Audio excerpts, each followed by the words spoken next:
33550337 eternal recurrence. Is this Akima?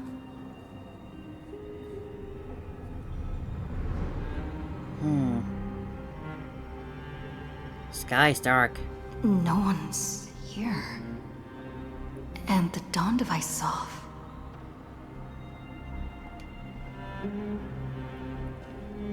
Time travel's getting messed up in here. Am I too late? Oh, there's that again.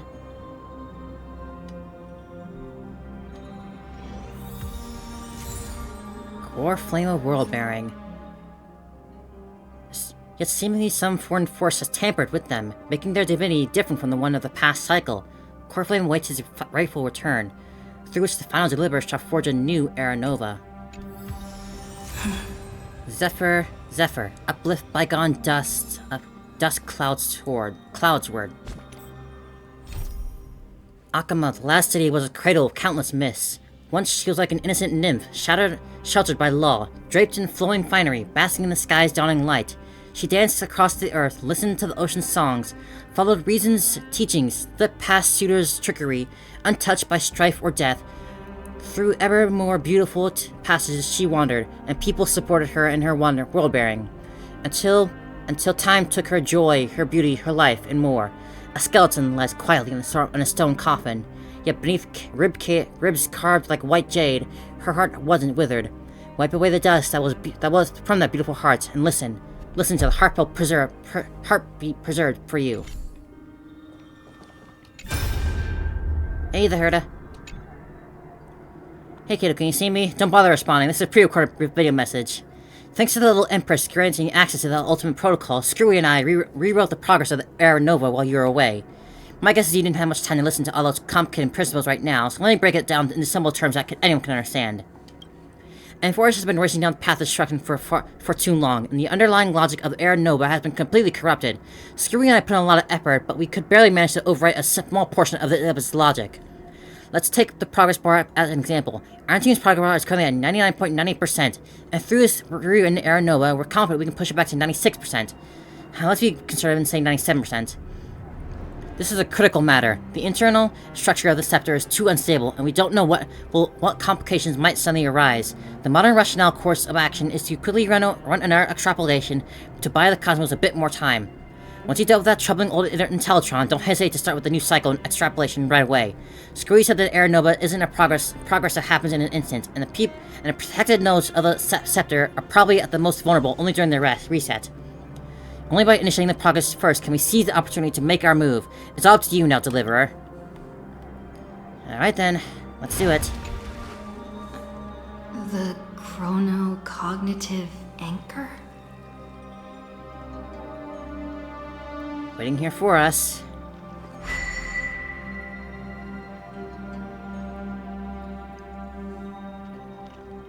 Not working. There's so much I wanted to say for our reunion. Yet now that you're back, there's only one thing to say. Sarini? Welcome back, friend. You're still here. It's been such a long time. Apparently, I'm glad you're still here. You must be really confused right now, aren't you? So much has happened in Amphoreous while you were gone. But don't worry. The Deliverer can't afford to be lost, no? No, please follow me and turn the pages of time and hear the words everyone left for you. I'll tell you the story of this 1,000-year journey. That way, it won't just be my memories alone. Cyrene can't hear me? She can't?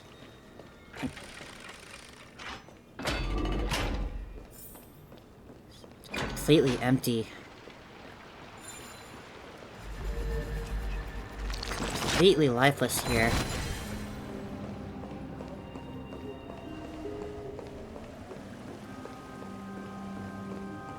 Absolutely no one. Look, the scenery of the past has resurfaced. Should be in Aglaya again. Time flies. 200 years have passed since the Deliverer's fall. We had to return 3 core flames of law, romance, and ocean to stop Lygus, but even so,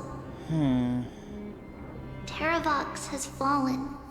The 2 geniuses vanished without a trace, and Ceridra embraced her fate. At this rate, Era Nova will come, and Amphoreous will fall into the destruction. Still a bit more time left. Not over yet. seems the key to rewriting the end once again lies in the core flame of world bearing. According to the instructions left behind by those 2 geniuses, we must get it into the Deliverer's hands, no matter the cost. Well, thank you, I already got my own. But how? We need to find a way to hide the core flame. And we must buy enough time to keep Lygus at bay. Where's Zagreus? About that, Rini might have some good news. She had that dream again last night, but the Titan's voice was clearer than ever this time. She said, pass the flame into the future. Is that a prophecy from Orynyx? She chose to side with humanity this time and hide one of her kin's core flame? It seems Amphoreous' fate isn't sealed just yet. You're right. History has changed. Humans and Titans are both giving their all to keep this world going. Perhaps a relay across the ages is finally about to begin somewhere out there. Unfortunately, Hey, life Sapphira. will never go smoothly. Leiden's army is already at our gates, and their commander, Leiden again. that Lycurgus, he's right outside Akama. Light calendar 3960. Ceridra, under the pretense of a campaign against Fagusa, sacrificed 500 Chrysos heirs to complete the trial of law. Oh, This tragedy shook everyone in Amphoreous. so that's what he was referring to. That same year, Ceridra the Imperator was assassinated, after which Aglaya the Goldweaver took command. Thus began humanity's second flame chase journey, a path hanging by a thread. A golden thread. Come, this way. Etched into memory the chronicles written in blood.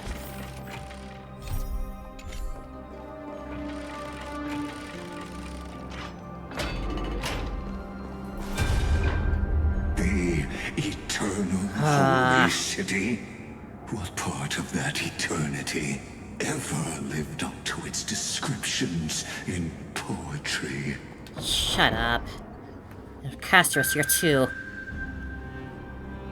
The Marmorial Palace lies in ruins. Countless mortals have perished because of your stubborn resistance. Countless more will die if we just fall to you. It's time you learned the cost of refusal. Now, answer my question again. Where is Kethely's core flame? Oh, you really want it, don't you?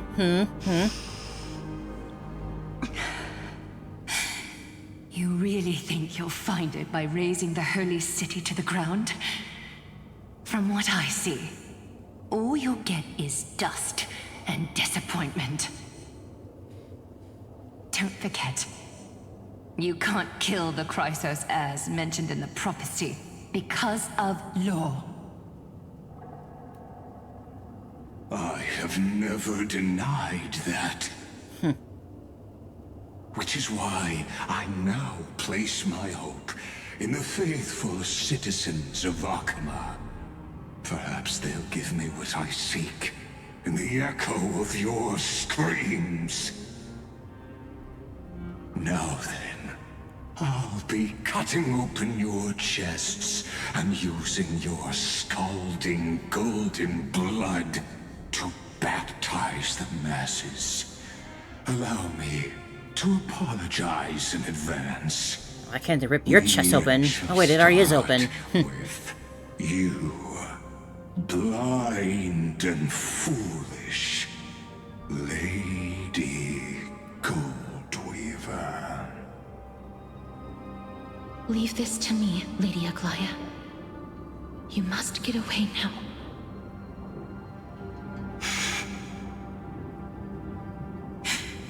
No, Holy Maiden.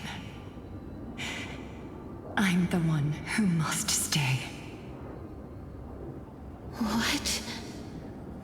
God, how many times are we gonna make us cry over these characters? Won't succeed.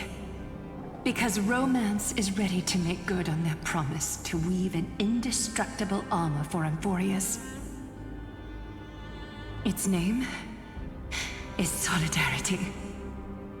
You must escape with your life and carry word of my death to those still fighting, then keep going with them.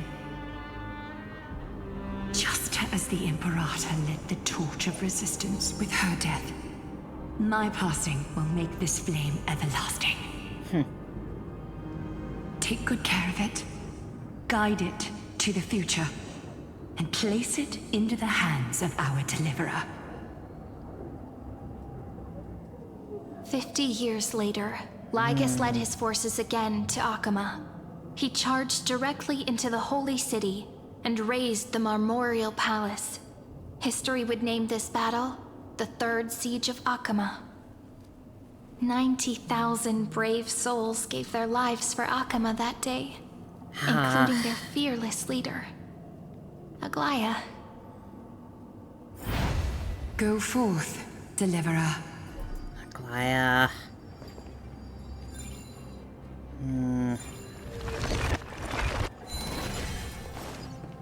God, I want to hurt Lygus. I want to hurt him.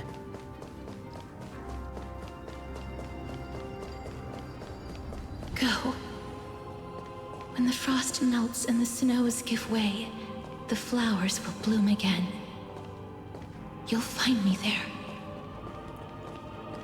Cass. So what you're saying is, Princess Homebuddy is never coming back, is she?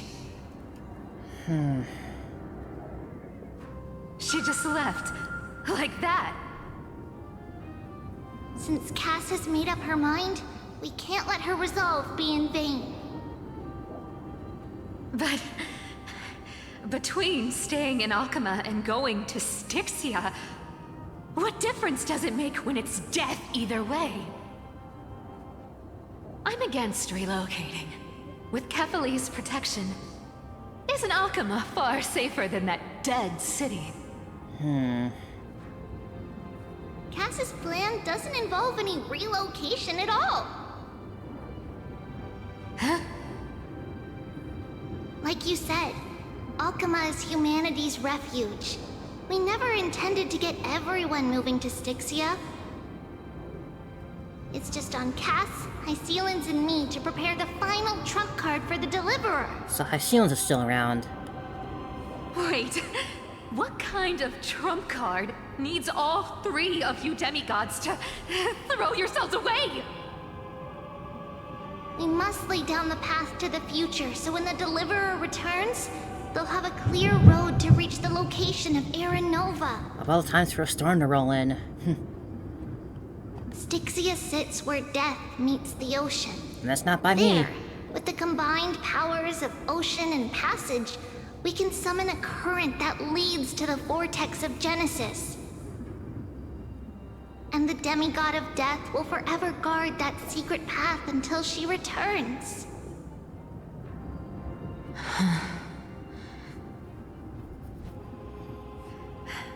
We all know Lygus will set his sights on the vortex of Genesis. That's exactly why we have to do this.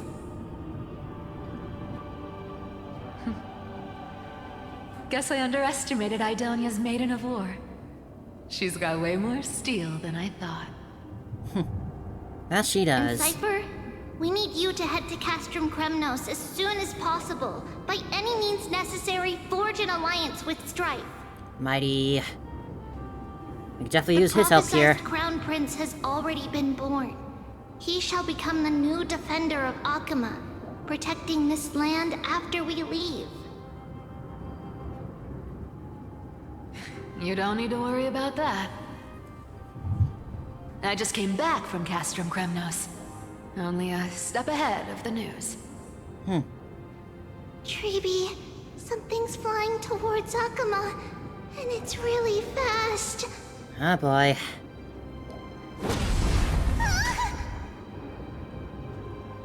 What is it? It's a spear! It's the Kremnoans. Their king's already here. You sure know how to make an entrance, Mighty.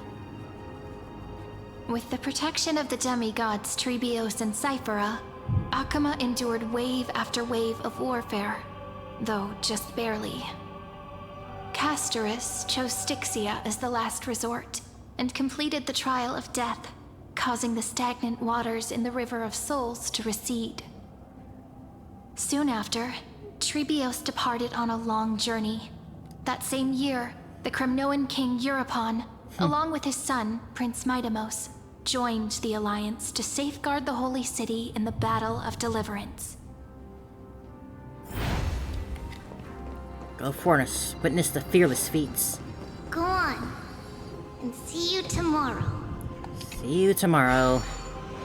Always tomorrow.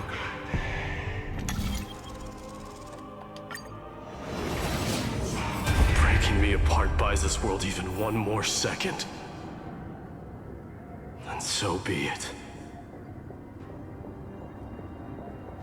But it's gonna hurt a lot! Trian. Pain brings endless torment. But it can never destroy me. Not unless I hit that weak spot of yours. I believe that you were thinking the same thing when you stepped through the gate of infinity and jumped off that cliff.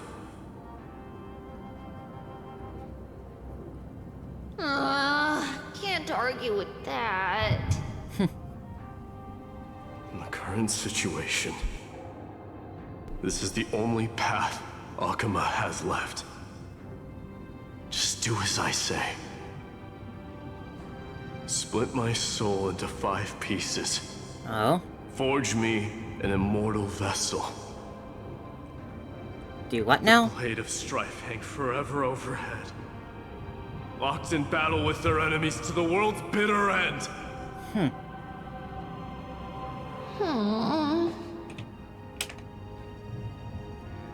There's no need to be sad, Lady Trebios. Haven't we already taken great strides towards that promise tomorrow? Man, that thunder is not unrelenting. In this life, my people no longer have to drown in false guidance. Kremnos has washed the blood off its fate. Amphoreous no longer needs a god named Strife. So let me shatter the former laws and turn the Lance of Fury back into a weapon that protects the world. Oh, Mighty. We understand. Never heard him sound so desperate before. By the way, can you do me another favor? The 7 sages from Grove of Epiphany are already en route. They'll arrive in waves to join the resistance in a couple of days. Ah, an exact. Among them is a scholar named Enexagoras. He has extraordinary insight and fears no sacrifice. This soul-rending ceremony wasn't just my decision. Oh my. It was his counsel. His wisdom will surely be the backbone of Amphoreous' survival. Watch over him. Carry on this everlasting flame for me. Through Anaxagoras' ritual, the demigod of strife split his soul into 5, courage, honor, tenacity, sacrifice, right, and that. reason. I remember. Each sealed in blood crystal and cast into battle. The people held a 10-day funeral to mourn their fallen god king. And through his sacrifice, humanity was granted 200 years of peace.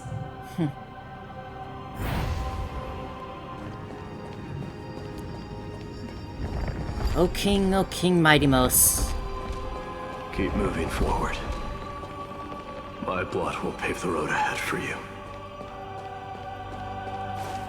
Keep moving forward, little Gray. See you tomorrow. Tomorrow's coming soon. It's coming soon, I can see it. That seamstress wasn't wrong when she said a lie needs more lies to keep it together. There's an axe, huh? Reason and trickery. We're just missing Hyson for now. Never thought we'd be the pair to finish this final setup. Can't catch that Tin Man without your little slides. Besides, this is our last shot. Not the time to be picky, right? Don't oversimplify it. Lycus just found out Akima's been an empty shell for the past 50 years. He's bound to be furious. At this rate, he could have done anything. Man, just blown for 50 years, huh? That's exactly what we want. Rage blinds even the brightest minds. Doesn't matter how much of a genius he is, the principle still holds. Once he storms into the council and confronts me head on. You trigger your alchemy with a boom and turn him into a caged beast. Easier said than done. You still have to pass yourself off as the deliverer without anyone catching on. You do have great hair, Cyphera. And you really think a human alchemical array can bind a godlike being? That's just nonsense. I mean, hey, you're all about disproving the gods. Getting cold feet. Or you just don't believe in the almighty worth of the demigod of trickery. Just tell me straight. Can you do it or not?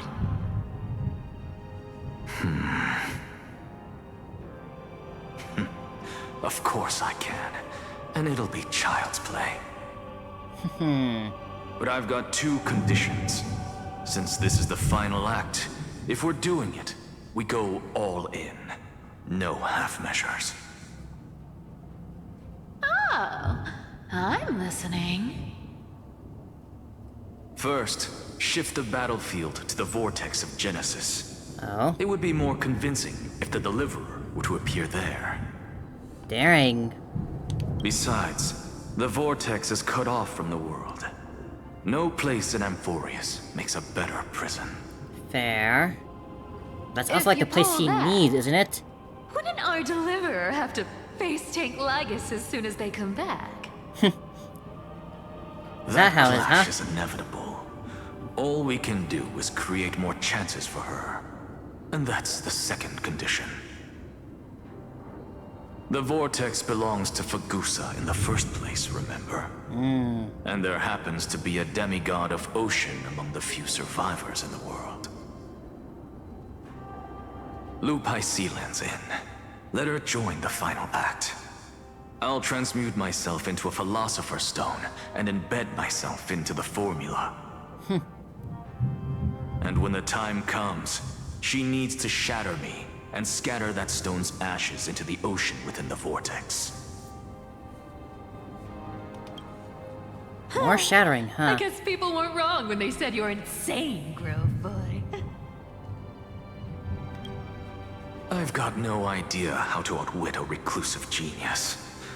But making an anti-Catheran suffer? The demigod of reason has 10,000 ways to do just that. That's our And what I Naxa. just mentioned was one of them. So what exactly does your formula do? Now that would spoil the climax, wouldn't it? By now, Hyacinth must have completed the Sky People's ritual. Hey, there she is. I knew she had to be around here somewhere. That Theoros loves a good performance as much as I do. Let's make sure he enjoys our show to the fullest. As for how the Deliverer will complete the Era Nova, well, that will no longer be our concern. It was the last battle known to the world, initiated by two demigods least suited for war. In the end, reason and trickery kept their word. At the cost of their lives, they sealed Lygus within the vortex of Genesis, where he remains to this day. Well, I'll be damned. Good job, you two guys. You two. Go forth. Finish the greatness left undone. I'm sure Lygus is just absolutely fuming in there. Quit overthinking! Just run! Keep running. That'll be enough. We'll run, alright. Sairi? It's dead quiet here. Hyacinth. Akama will stand eternal. Miss Cypher's lie is crumbled after all.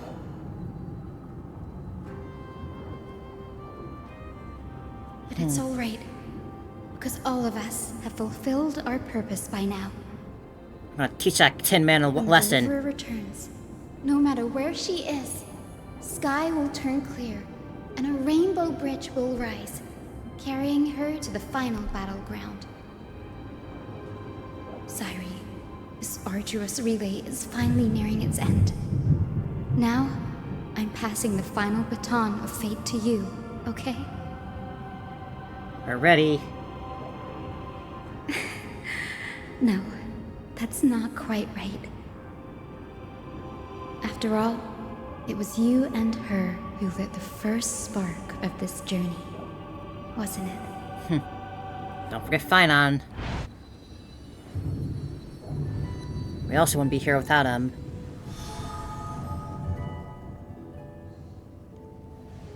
I'll tell you the story of this 1,000-year journey. That way, it won't just be my memories alone. And I'll share the moments I spent with you with everyone. That way, the path we walked becomes a memory shared by all.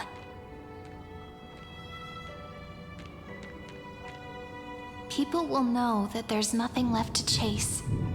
Amphoreous has already welcomed the dawn foretold in prophecy. God, having this natural thunder in my own background is really adding to this. Just like I said, this won't be harder than the last time. Right? Wait, do I have to... I'm gonna have to do what Finon did to her, am I? I won't let everyone's faith go to waste.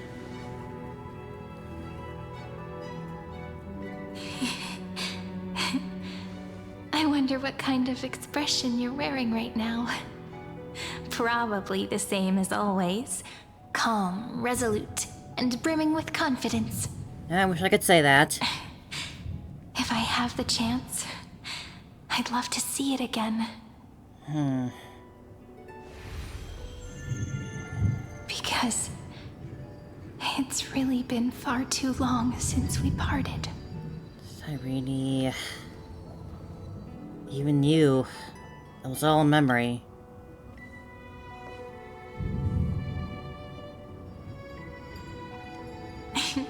Someone as sharp as you must have realized by now that this isn't reality, but a maze of time. As the last link in the relay, I will return to the Temple of the Three Fates, tell Orynyx all of our stories, and bottle every page we've written into the little flask of memories. And then, may it set sail in peace, drift down the river of time along with the core flame of world-bearing, reach your side, and lead you back to Amphoreous.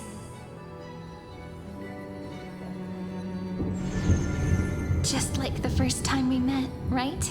Oh, Mem. Even though this cycle has no demigod of time, time has always stood on humanity's side. This is the only way to make sure that the Era Nova won't happen before you return.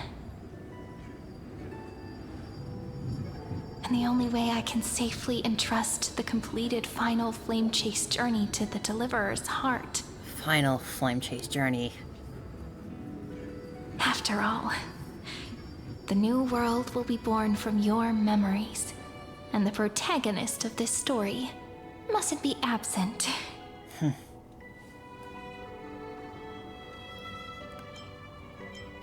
I'll take all of you to the new world. I believe you will never let us down, just like always. Do you remember when Finan sent us back to the beginning? When you and I got separated? But in the end, I returned to you, carrying all that we've been through. Yep. That's what memory is. It may wear down and fade in the river of time, but it never truly leaves. When that hidden corner of the heart is stirred, the past returns even more beautiful than before. So don't worry. Let the 33,550,337th Flame Chase journey become part of you too. I've gotten a lot better at it with the experience from the last time. Next, you will head to Styxia and find the Vortex's entrance guarded by the demigod of ocean before charging toward the final battlefield. I'm ready.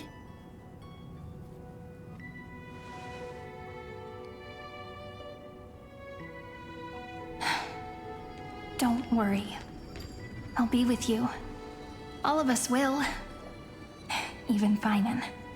We'll stand with the Deliverer.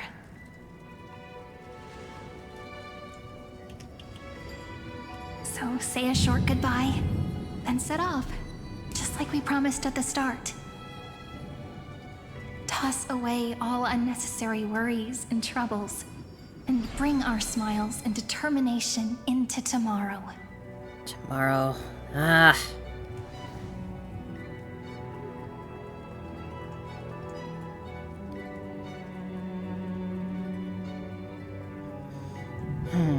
The last baton. I wonder how long you'll have to wait before passing it on to her. No matter how long it takes, it's okay. Waiting is what I do best. After all, it took 33 million cycles for her to arrive in our world. What's a few moments more? Draw your blade. Sayuri, what if you wait and wait, but that hero never arrives? That won't happen. Because I know that no matter how long it takes, she'll definitely return to this place. We can't let her down. Aww.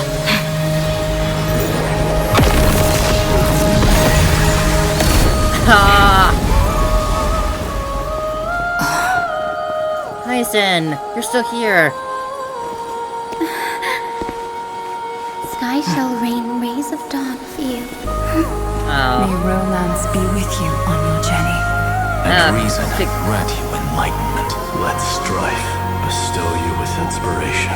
Trickery ensure your success. Allow death to protect your soul.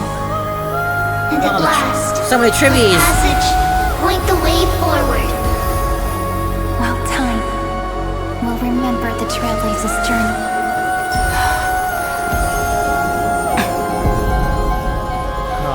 Let's do this.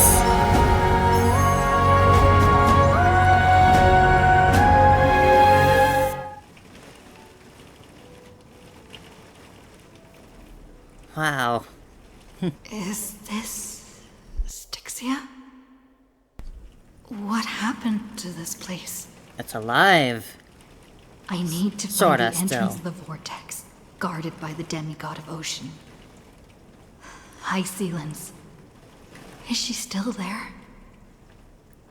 Everyone else is waiting for us. Time no see, Trailblazer. How do you like imprisonment in this vortex, Generation Lygus? after generation of Chrysos Heirs heroes have tried to defy fate with their blood and tears, either voluntarily shattering their souls or waiting in eternal solitude. But alas, fate can never be defeated. You still here, huh? Trickery may bind my flesh, but my will shall never fall silent. So the demigod of ocean, the Dux Gladiorum High Sealens, sought to bring me into a fantasia with her voice and drown a genius in slumber. But alas, it was all a hopeless dream. That warden fell before I did, due to erosion of time, while her prisoner remained unchanged. And yet here you are, bound to this place. True. I can't leave this place, but what of it? You should have heard of this fable. In a shadowed cave lived a people, imprisoned from childhood, and chained so that their legs and necks are fixed, forcing them not to look around at the cave, each other, or themselves. That's a messed up fable. Behind them is a fire, and before them loomed the stone wall of the cave. The flames cast shadows, while the rocky surface threw back echoes. To them, that false play is the whole world. Yes, I'm trapped in the cave, but I know it's all just a fleeting illusion. I don't struggle in dreams. I wait. Wait for your execution. And now, my deliverer has come to defeat me and save this world that never owed you anything. Oh, you'll need to awaken the singer here and unseal the prison called Vortex of Genesis. You'll be the one to unshackle me and bring the cave crashing down. Of course, I don't mind waiting a little longer. Let me guide you through this next illusion. You don't have to. I'd rather not. I'd rather go here alone and enjoy the scenery. Prison warden. I hope you'll watch the stories of this fantasia closely. Logically, the deliverer must see the world for what it truly is. Emotionally, this memory captures the fate of everyone in Amphoreous better than anything else.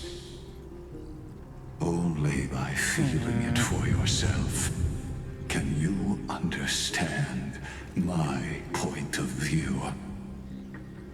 The meaning of destruction. Spare me the cliches. To your unshakable resolve, I salute you. But before we step onto the final stage, let me ask you this. In the spirit of that fable I told you just now, can the prisoners in the cave learn to see the shadows and echoes for what they are, and stop mistaking them for reality? So what, are you trying to say that if we do, like, bring the Amphoreous into the real world, will they, like, be able to comprehend it or whatever? That would be, like, it might mess up their minds or whatnot? Nectar, saturate, and hollow tree core. Come seek the song of the shore that bears no fruit. Why would a father sacrifice his daughter? Why would a daughter slay her mother? Why do gods torment mortals? Why would an eagle cast a tortoise shell upon a poet's head? In countless poems of the wine god, people rage, grieve, and despair. It was because of the roots of these tragedies are elusive and passive, beyond the reach of the blade or noose, just as sailors cannot slay the sea. Look, the fire projects the face from her memories. An actress upon the stage of this play. Your voice is ruining the beautiful rainbows here. The dark tides flood the sea, and our kingdom teeters on the edge. Fear not. Our queen has gone to the borderlands. She'll quell this calamity herself. This is the scene when the Chrysos Heir of Ocean was born.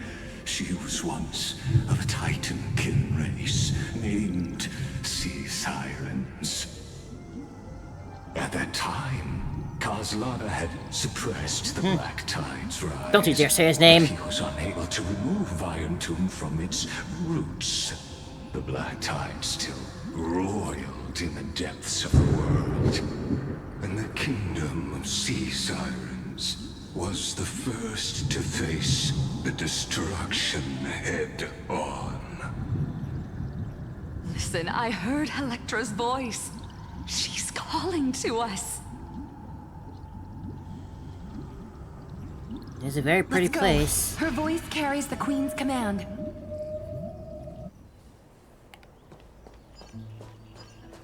More bugs around here.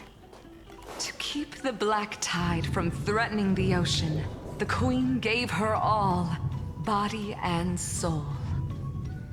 Born of the queen's chalice, she bore the deepest blessings and inherited supreme divine power. Oh, hey, Ceilings. No memory, probably. My sisters, you're finally here. Of course, Electra.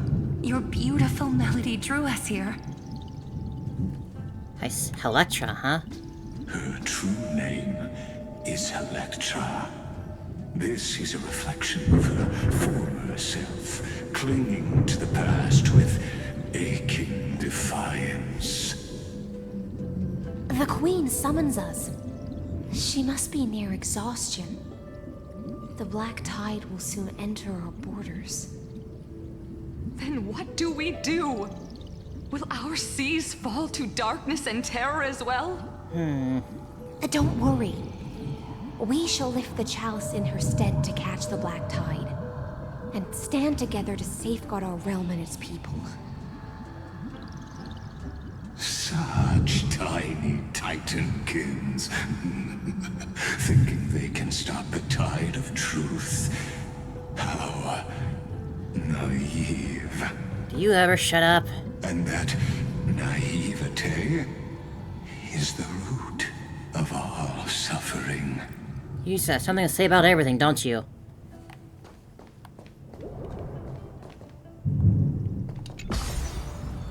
My mother, please endure. The Queen's palace lies just ahead. Even her once graceful form is now tainted and drowned in dirty mire.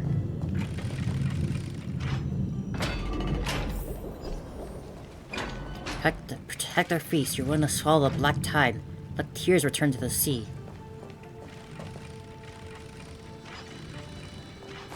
Well, if it's right there. Looks good. Wait.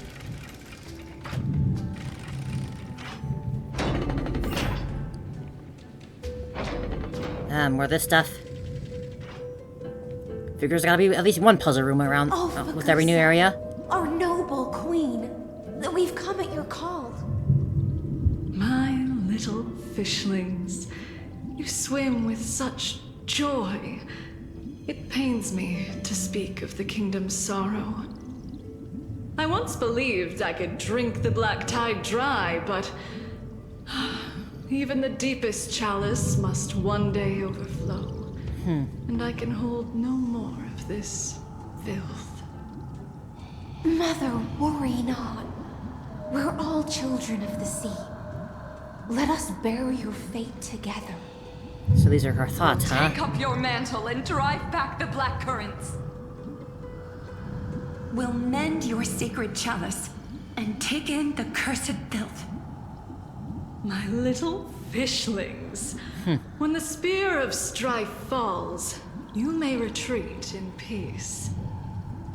I promise you, on the surface, the city-states will hold a feast without end in your honor. This is the last gift I can give you. Oh boy. Oh man.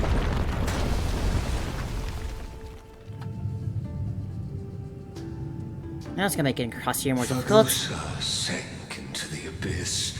With the chalice shattered, their intoxication spilled into the black tide, birthing the first madness in Amphoreous. Sea sirens followed one after another, hunting for the Titan's fragments, until their flesh decayed and their bones crumbled, all for the promised final feast. Keep watching, but tread carefully, for the stage ahead is crumbling with age. Just like her shattered fate. Yeah, you just sit tight in your cell. We'll get to you eventually. Alright, how to get through here?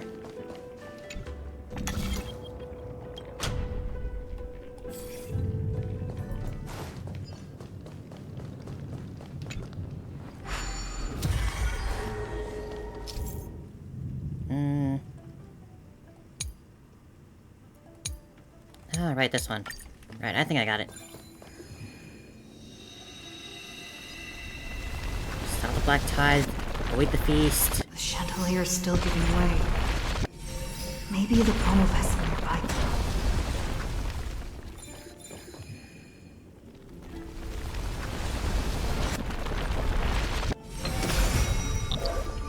nearby. Your wisdom far surpasses even the bounds of reason. Horns of destruction are spreading. Styxia's feast. Sea sirens might attend the banquet with Mother. Looks like I'll need the miracle orb nearby. The ending was written long ago. Even you cannot rewrite it. Shut up, Lycus. Just like this poor chandelier.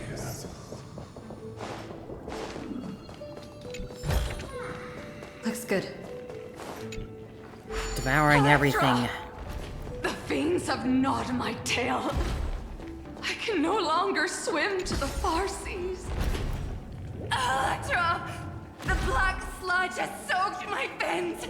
I can't dance with you anymore. Fleeting drunken dream, fate will eventually murder the hope. Sisters, don't give up. Remember the Queen's promise of a feast in the city called Styxia. I haven't forgotten. It visits me in dreams every night. Mostly is a feast to them. Dreamed of a shining city. Its lights piercing the deep gloom of the seabed. I dreamed of children placing garlands on our bone holes, and poets praising the sea sirens for shielding the world. But what a shame. We can go no further. Please, sing to the humans for us.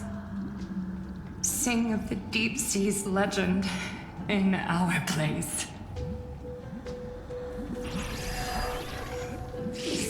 Whoa. New enemies.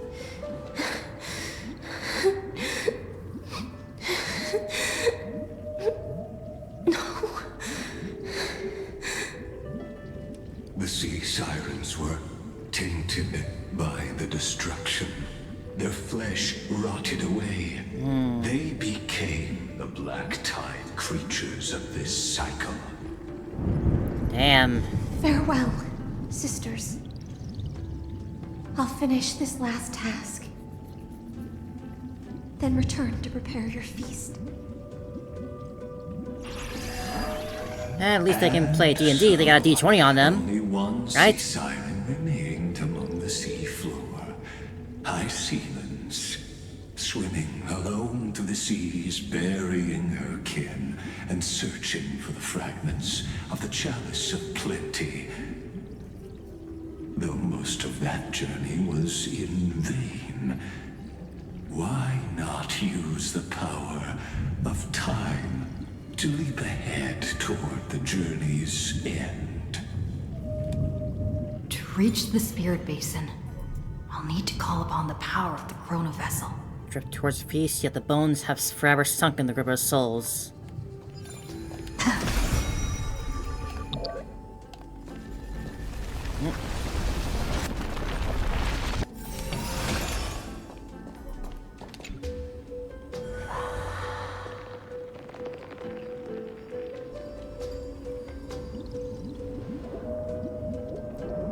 Ride, mother, my sisters are gone. At Only I last. remain. The chalice of plenty is whole again. A lance of fury emerges from the river of souls, and the gods reclaim their duty to hold back the black tide. I am freed from endless toil, and now walk toward the rites at Styxia. I bore my sister's dreams upon my back, took on a graceful human form, and hope to find a grand celebration on the shore. I love these little mural artworks. My They're so fins pretty. became legs. My scales became skin.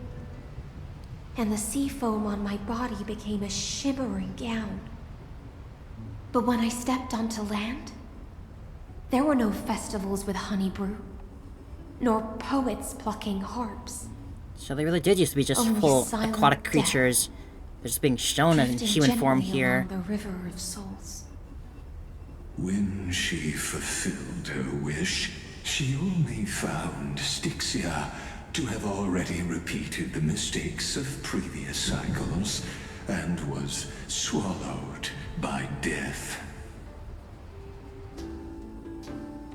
Hopes and promises are nothing but the foam of dreams. Well, that's surely a super real I online am if I've ever a heard sea one. siren, a vessel born to contain the tides. Now that my task is done, and the promise is broken, A house of lies. am I to go on Confusion. in a world drowned in shadow? Nihility. Ragusa, my noble queen. She evaded my questions with drunken stupor. She told me a grand feast awaited me in the surface world. So I wandered lost, groping through the dark. The feast she spoke of. Where is it? Lonely Blade, I shall grant you everything you seek. Seridra. Where are the fish? Among green weeds, nodding heads and gentle streams. Where's the king and capital bright? Wine brings joy and pure delight. Where are the fish in waters deep? Long tails sway in graceful sweep. Where is the king and capital grand? Feasting peacefully through the land. Where are the fish by cattails serene?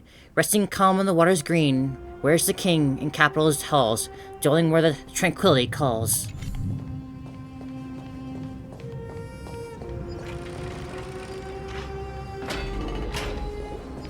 And so she joins them, huh? After wandering the surface for ages, the lost sea siren met her future conspirator. You quelled the wars alone and forced strife into retreat. This swordfish that commands thousands of legions, whom does she serve? Seridra. The moment they met. Yes, Seridra, long before she became the Imperator, was already burning with ambition. Sovereign who Also, those follows three. prophecy. I am no one's sword. I am just a wandering fish, seeking clarity through bloodshed. Then how about letting the sword dance for me? Her And letting flame. the violin sing in my name? Tell me, what is it you There's see? such warmth, such a brilliance. All I want is a feast where I might belong.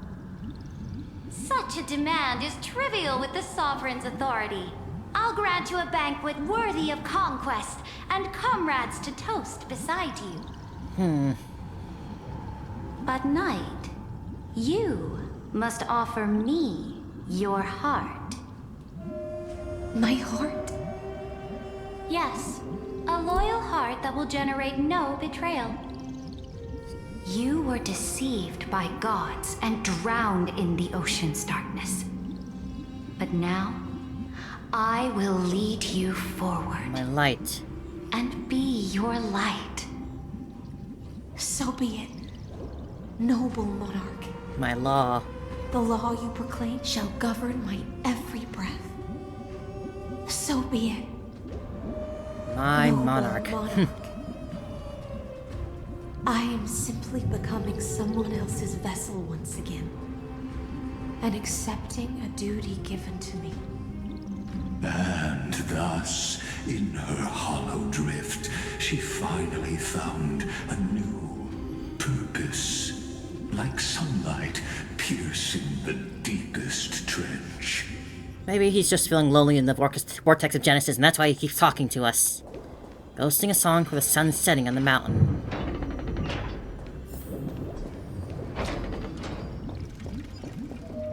Noble monarch, I've cleansed the foulness from the road as you commanded. My blade, you've helped me ascend and take the crown. Ask, and you shall have your reward. What I desire is the same as before. A feast. Look, I've prepared you a Clearly, a grand feast is not banquet. just a The finest table of honey food. brew and tributes await. Fish are drawn to light by nature, for the deep sea knows only gloom. Now I found a flame. Is It may not scald alive. and burn, but it's the only light. Come, let us join the feast.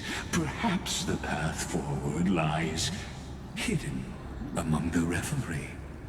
Well, a revelry, huh?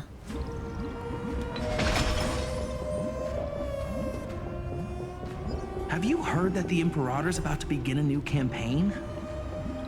Her glory will no longer be bound by the borders of Amphoreous. Is that all?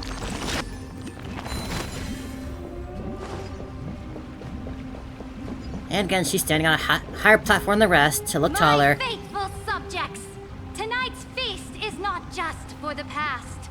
It's a toast to the future! Born from our golden blood is an unstoppable colossus. Our iron beast to trample the universe! Great monarch. I've heard the Conquer the universe stars. teems with Can she truly do great that threat. without suffering harm?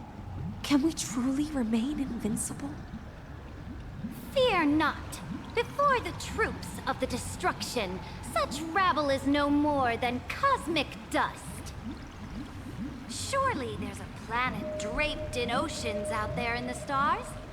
Once I claim it, it shall be yours to rule. We do know of a planet like that. I can't remember the name though. Your triumphs will not go unrewarded. I promise you a new age, free of fear. Now, raise your cups to our conquest among the sea of stars. Sea of stars! Sea of stars! Conquest among the sea of stars. What a grand vision. Yet, to the siren night, only feasts still stir her heart. Come now, join me. Witness the end of this futile dream. Yeah, you're okay. Where's the way out of this illusion? Come Wanna quick! drown in her Let's ambitions. celebrate together! Drown in the liquor of I've dreams. saved the finest brew. Come taste it with me.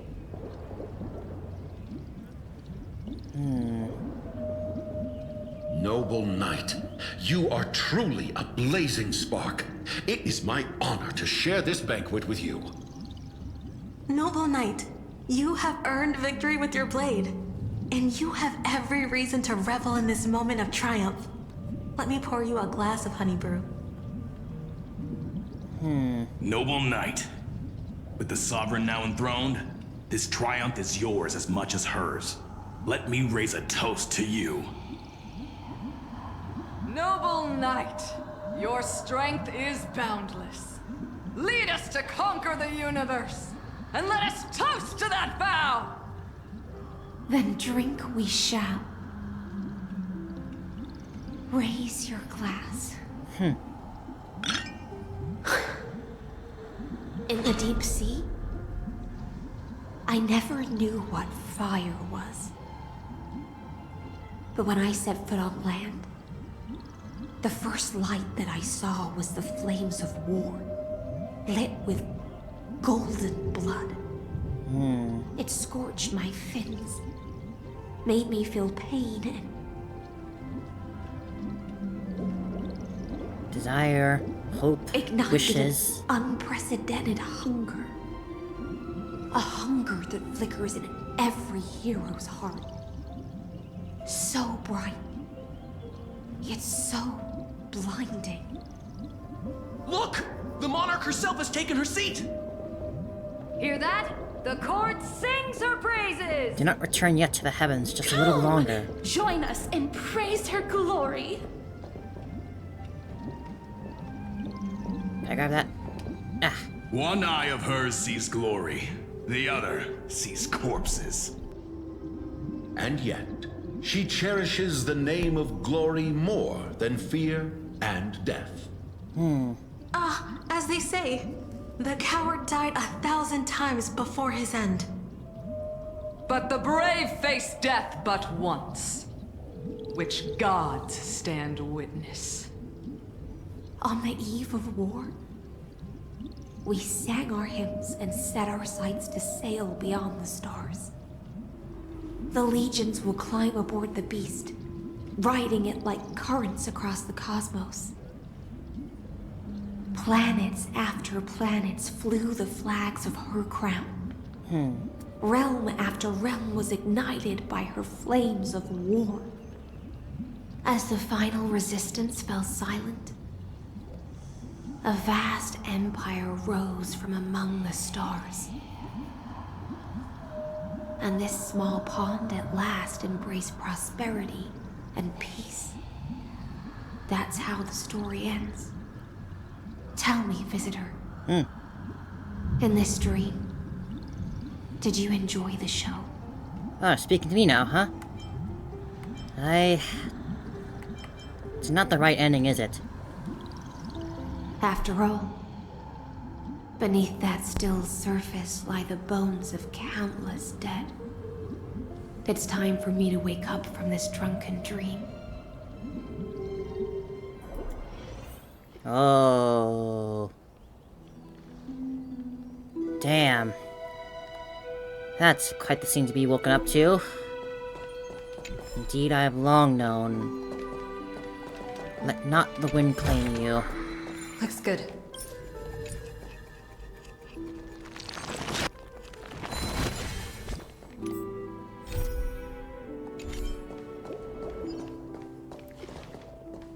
This is another one of Fate's grand lies. The Imperator is dead!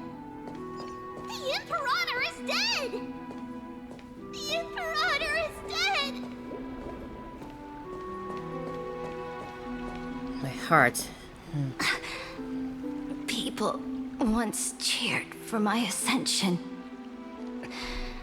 And now they cheer for my fall. The cosmos. The battlefield that I cannot reach.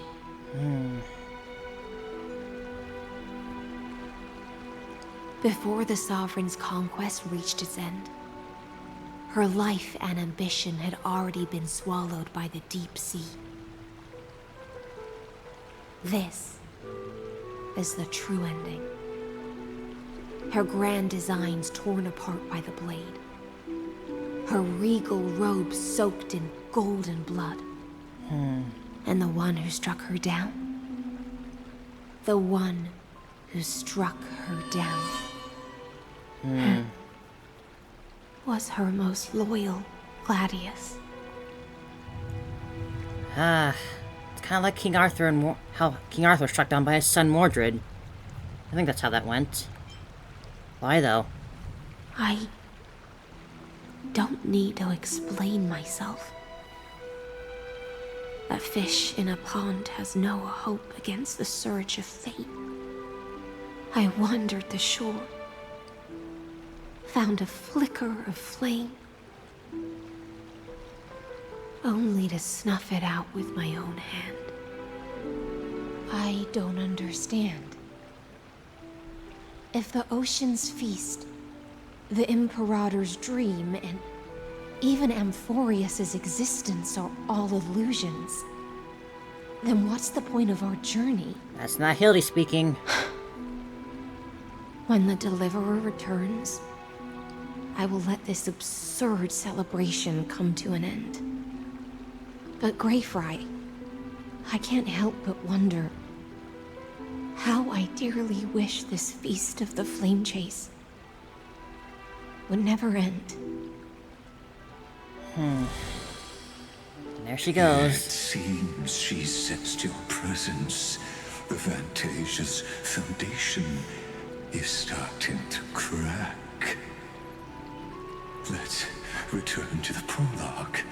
Remember the allegory of the cave? Can the prisoners in the cave learn to see the shadows and echoes for what they are and stop mistaking them for reality?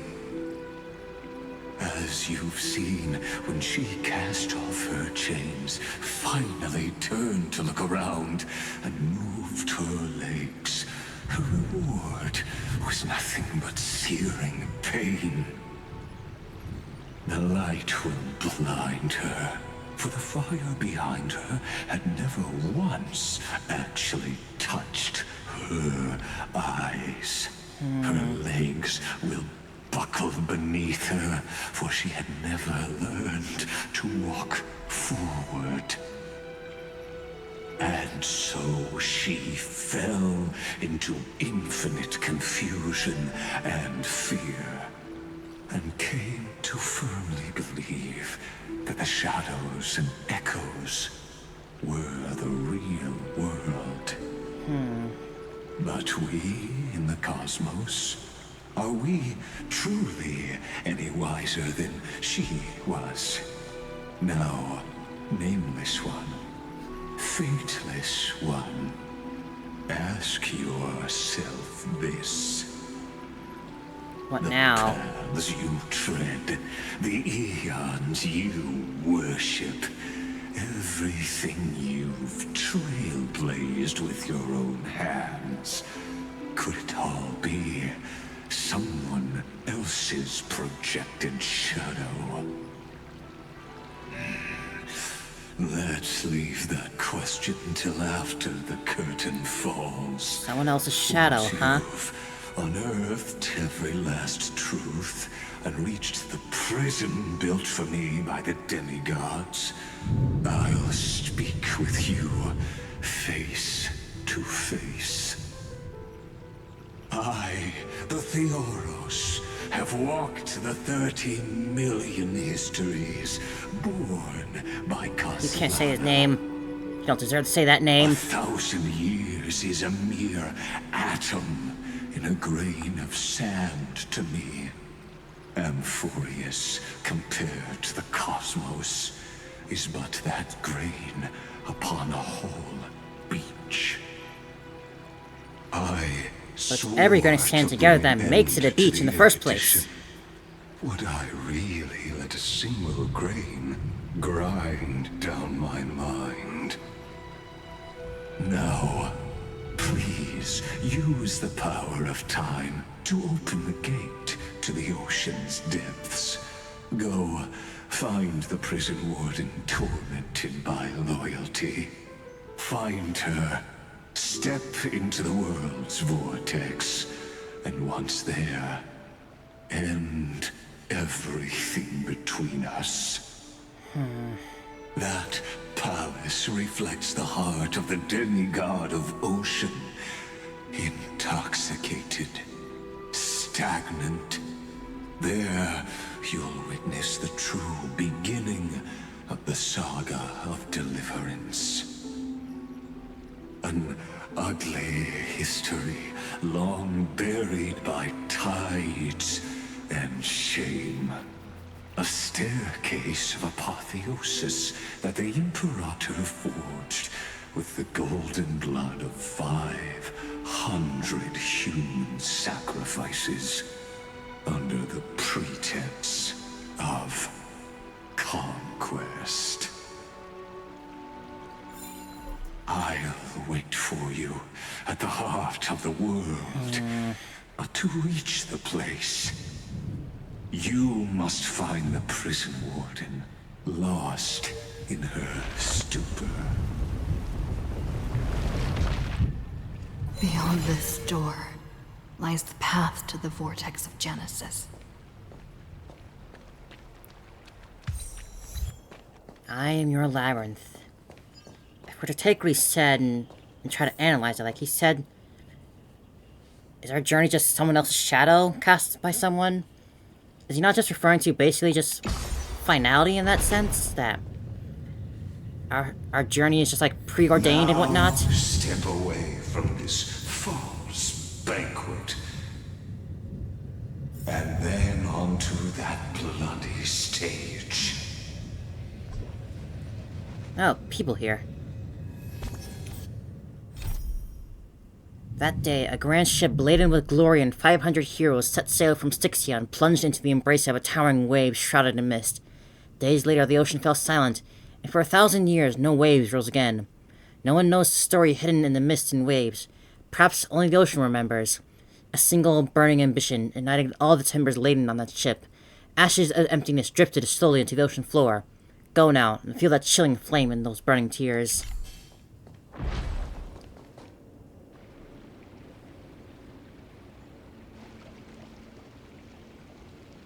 The palace that worshipped the ocean, the sanctuary connected to the vortex, was also once the battlefield of the first flame chase.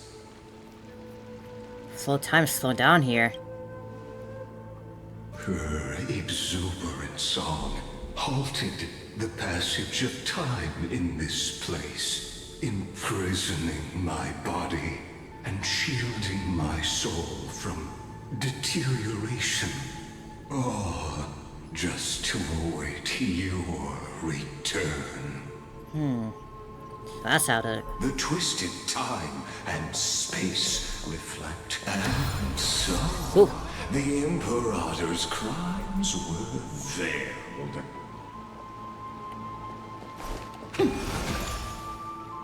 Stay away from Apollonius! This cup of honey brew. What a sweet aroma. Is it that one from before with a... Virginia. Dux Hakalithist! We can't give up here! Love, steeped in death. How delicious. Is this that one lady before with the blue crown? Blue hair and crown? Sadly, all you see is a remnant of history. Whoa.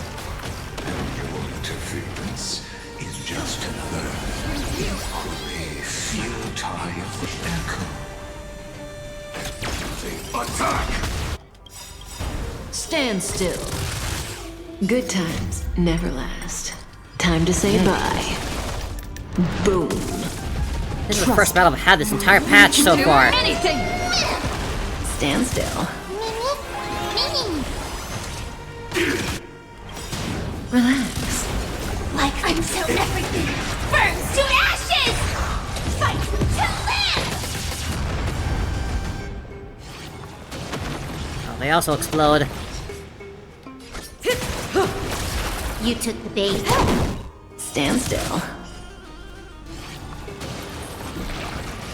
This is more sense than the seas of flame! Ouch. Ouch. This combat. This is double speed. I'm hurting a bit too much here. That's a...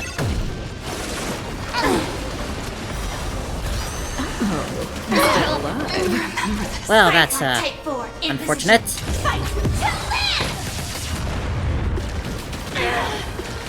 Recalibrating. That's annoying. Just want to have fun with the team I want, but no, gotta have a healer on. Nah. Bree, have you ever seen? Sadly, your series friendly to history. Time to say goodbye. And your interference is just another equally futile echo. Whoops. Ah. Trust me. We can do anything! Stand still. Attack!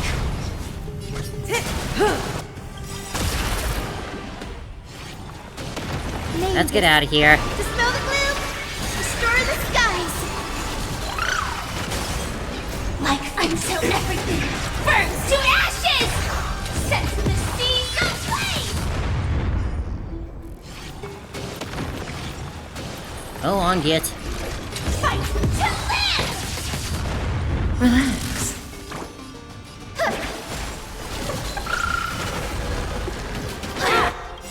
Good times. Time to say bye. Boom. Didn't hurt. Interesting. Their attacks look cool, at least.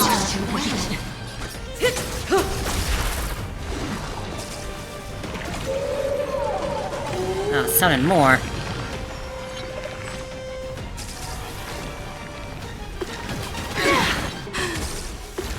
Recalibrating. What the heck? Stand still. Trust me. No, they're doing stuff to us. I don't like it.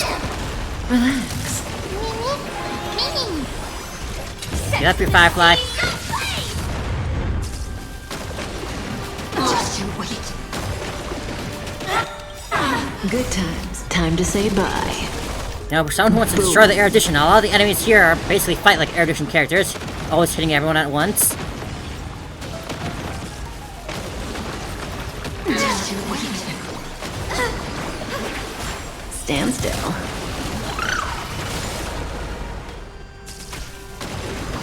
Get out of here. Say bye to breathing. There. Apollonius, look. I chased the enemy away. But I think I can't go any further. Aww. I'm sorry, Virginia,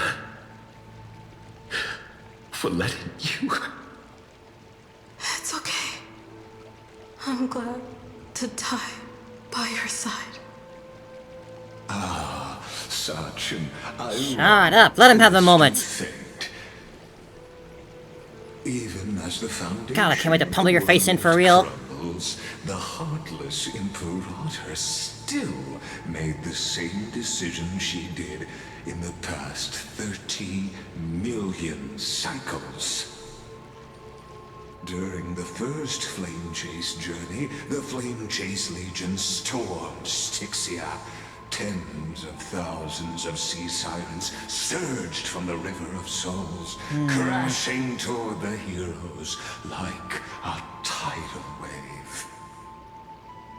The hell before you is the recreation of that very battle. Apollonius, look. I chased the enemy away. There is a letter I never got to give to you. Let me read it to you. It's my final poem. The shadow of a tree frames the sage's back. Like a boulder bearing the rings of time. The bird's song is a whisper of wind through the forest. But it cannot pass the fractures in his form. His weight presses down on the bird's wings, and the stirring heart within.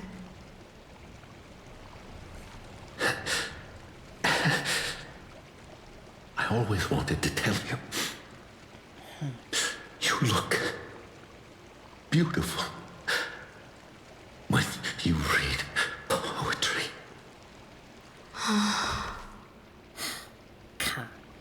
Her voice reciting poetry grows ever fainter, fading with each breath until they all vanish completely at her lips, like wind slowly dying away. Virginia, see you in the new world. I'll make sure of that. His form grows rigid, but his smile remains, as if he were a benevolent statue frozen in time.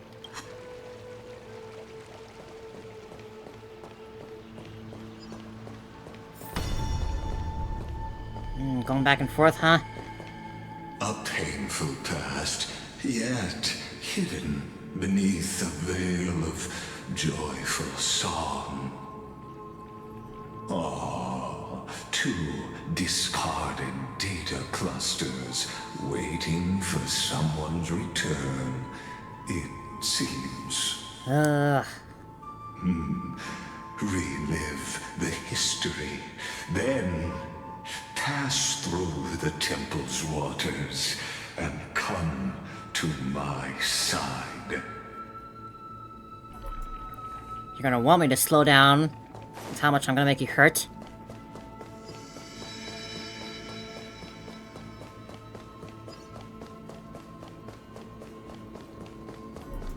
Alright, what happened here?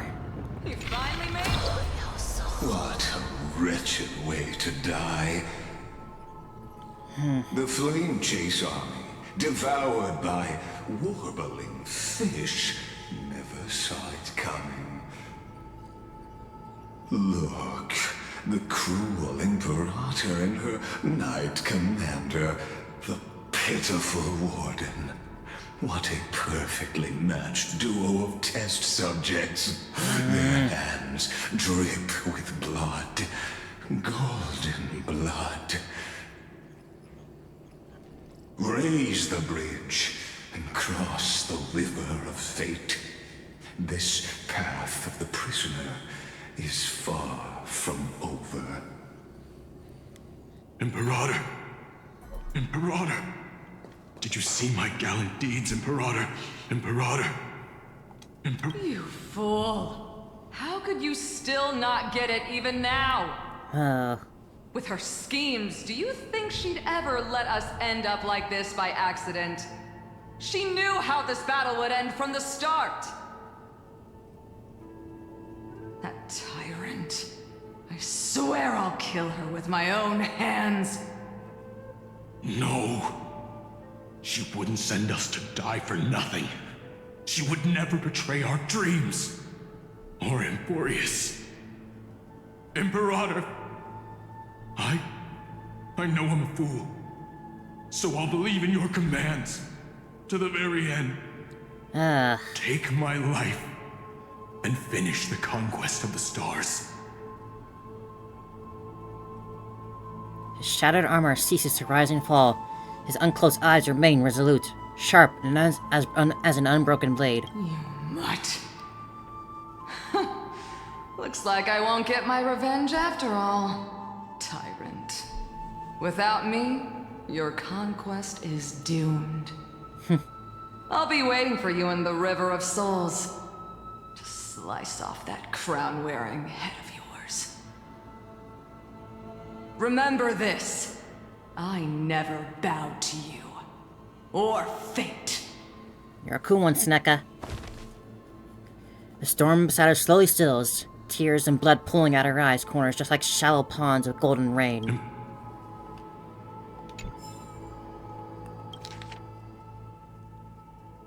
Serva, huh?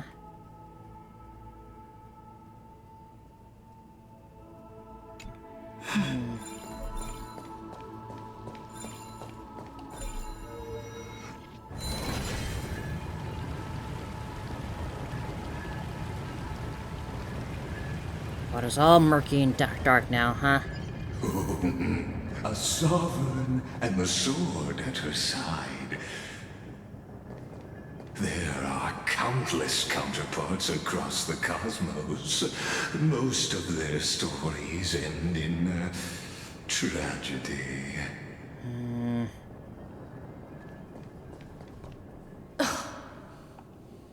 Imperator, why did you... You're here, Dux Gladiorum. You ordered me to seal the sea route and handle threats from the rear. So why didn't you wait for me to return? Why send the Vanguard ahead and let them die in vain? Die in vain? No, you're wrong. Their golden blood won't be spilled for nothing. The other dukes have paved the road for me to become the god of law. The trial of law? You never spoke of this to anyone. What is... The one who wishes to bear law must purge this world of its curse, and offer the blood of the accursed as sacrifice. I pondered long on what Talantin meant by blood of the accursed. Then, I found the answer. You, I, and every Chrysos heir summoned by the prophecy are the accursed ones. Just like that arrogant Theoros said, our golden blood is the agent of destruction, the antithesis of the world's fate. Dux Frigoris, Dux Brumalis, Dux Helcalethist. Their fate was sealed at that moment. Dying on a glorious campaign was the final gift I could give them. You speak as if they didn't die because of your cold-blooded schemes. Was their loyalty meaningless to you? Losses are a constant on the Flame Chase journey, among which even life itself holds little value. That line again. If a subject marches to war without that conviction, then yes, as you said, shallow loyalty means nothing. And what about my loyalty, Ceredra? You sent me away under the pretense of guarding the rear. Was there any shred of humanity left in you? Because you still have a duty no one else can bear. Only you can uphold Fagusa's divine authority. The choice is yours now. Cast off the chains of loyalty and drive those blades through my heart. Or stand with me and sever the ocean's last breath. If you no longer share my vision or believe in the new law I seek to weave for Amphoreous, then go on and end me. The Imperator of Amphoreous may be ruthless and cruel, but never a liar. When I say life itself holds little value, know this. I am ready to sacrifice everything for the ambition to conquer the Sea of Stars. Now you've seen it. The brutal Imperator was willing to spill the blood of 500 heroes to complete the trial of law. As for my poor warden, her suffering had only just begun. So what did she choose? I'm no storyteller. I have no duty nor interest in filling the history you've missed. Figures I wouldn't have to rely on you. I want you to witness the monstrous choice the Imperator made before the Chrysos Heirs turned their blades against me. You think I'd falter because of this? Nowhere near as bad as you still. You jest. I gave up on using words to solve conflicts 2,000 years ago. But I won't squander a chance, not even a sliver of one. If there's even a crack in the walls of your conviction... There isn't. Then my victory is already assured. Now that the past is settled, let's turn the page and bring time back to the present. And dive deeper still, until we reach the very bottom of the abyss. I feel like you keep saying that, I feel like you keep saying that, like, we're almost there, like, only to then tell you again later that, actually, you gotta do one more thing. I need the Ornyx orb to bring back the chrono vessel from the past.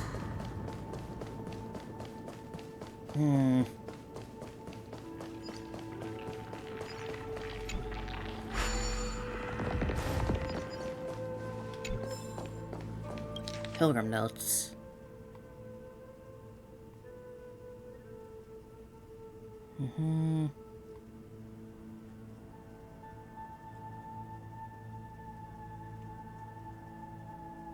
Thus, all sense of time just keeps swimming and swimming. Stand and witness the ceremony since the performance continues without end. More than a simple melody, the crystallized history of fusing within truth dawns on me, everyone around me. We are all pilgrims drawn by the music, now eternal witnesses to history, frozen in time. But embraces destiny without regret. In a place time loses all meaning, joy and sorrow dissolve into perfect endless calm. Here I'll remain forever, listening to the final melody, awaiting the true guardian who can break our endless cycle. I see light there in the distance, the dawn breaking just never false hope.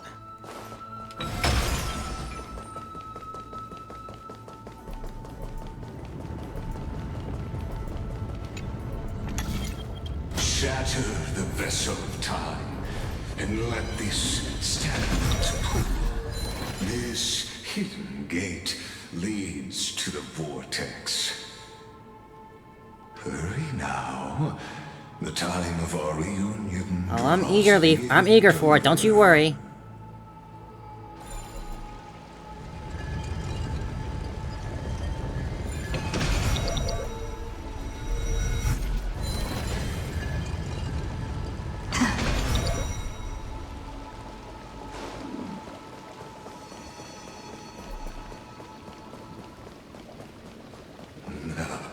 This cruel journey will reach its end at long last.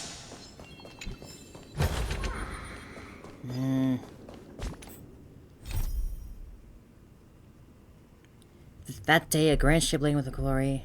No, the same as. See, bury the wine dark dreams. You've been silent a long while, Dux Gladiorum. Starting to doubt your decision? Save your breath. The vortex of Fagusa lies just ahead.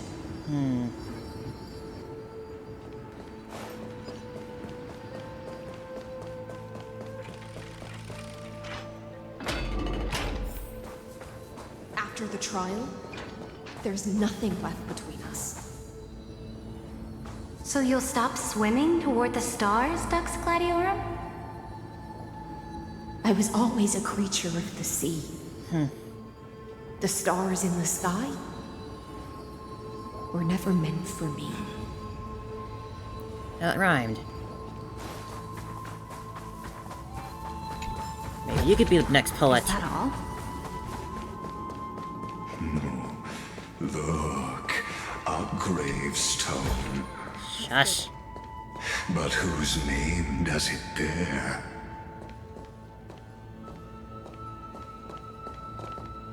It was here that the prisoner, who thinks herself the prison warden, made her choice.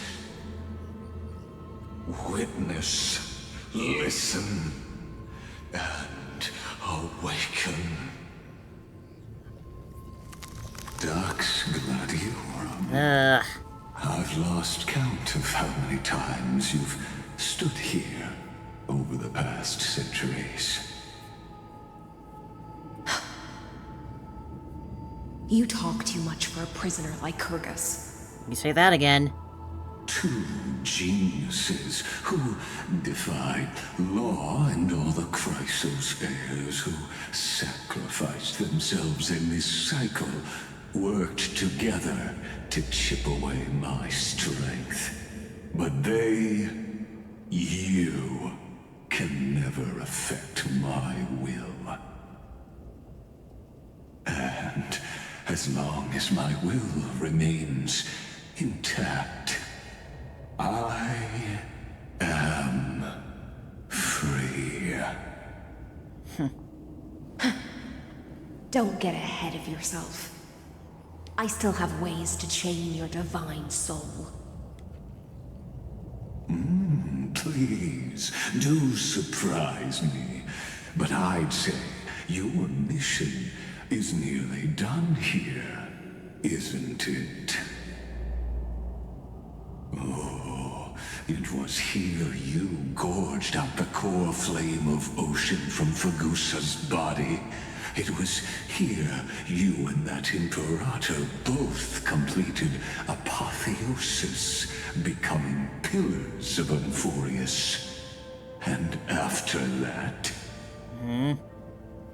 you drove your blade into her heart, a loyal subject turned regicide, a demigod committing deicide. Or so the history books paint that tragedy. Oh, but if that's the truth, then why, after 1,000 years, are you still here, guarding the Imperator's grave? Still bound by loyalty?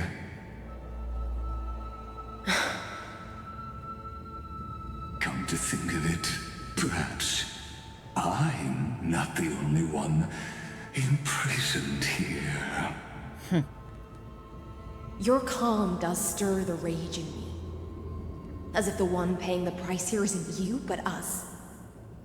The ones who lost everything. That's only because I've waited 13 million lifetimes for my vision to be realized. Countless millennia. Loneliness never once showed me its fatal side. In fact, for a prisoner of the cave, it's more like an old friend. One that helps me think. But you're different, Dux Gladiorum. Loneliness has crept from the silent depths, sinking its claws into your mind. Bit by bit, it's peeling you apart. Will you regress into one of those lost mad sirens? Oh, what a shame that would be. You're right, Lycurgus. Loyalty, curse, the fall of my kin, and this endless waiting. These shackles are too heavy for a fish that cannot perceive any light. I can't break free of the whirlpool that's pulling me under. Nor do I have the unwavering resolve to force myself to wait for that person's return, as everyone hoped for.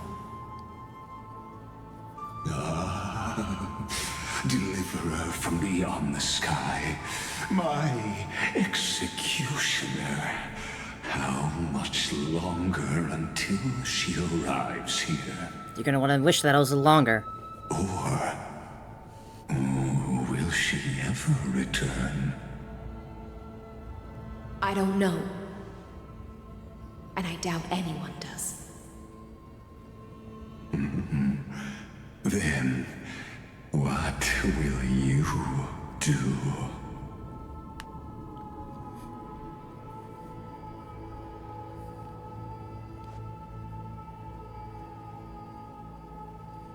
Ceredra. This will be the last time I carry out your decree. Ever since you took me under your banner and made me the Dux Gladiorum, my music has belonged to others. Time and time again, I use the siren's song to lure the unwary into illusions for your schemes and strategies. Now, let the siren Electra sing for herself. Let me step into an endless dream of my own making.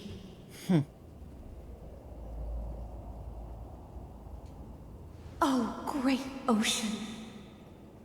I offer you the rest of my clarity and my freedom, in exchange for the strength to stand against the nihility, and honor the sacrifices of the fallen heroes. Stand against it, huh?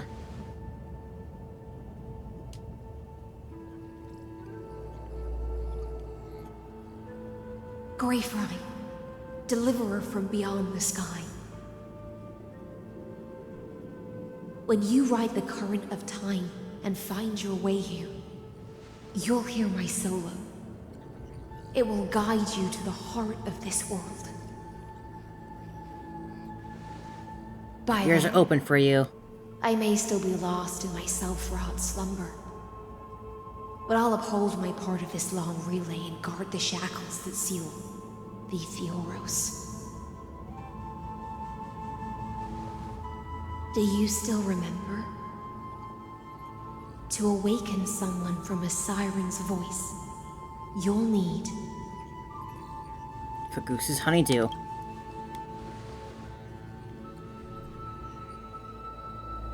the gift I once gave you. May you still have it when the time comes.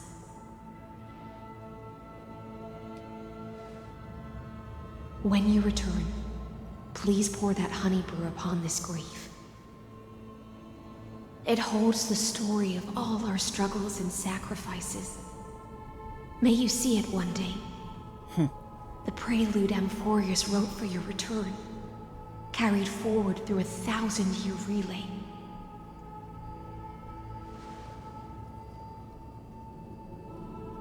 When your morning ends, I'll likely wake from my dream as well. Then, follow the trail of echoes and find me.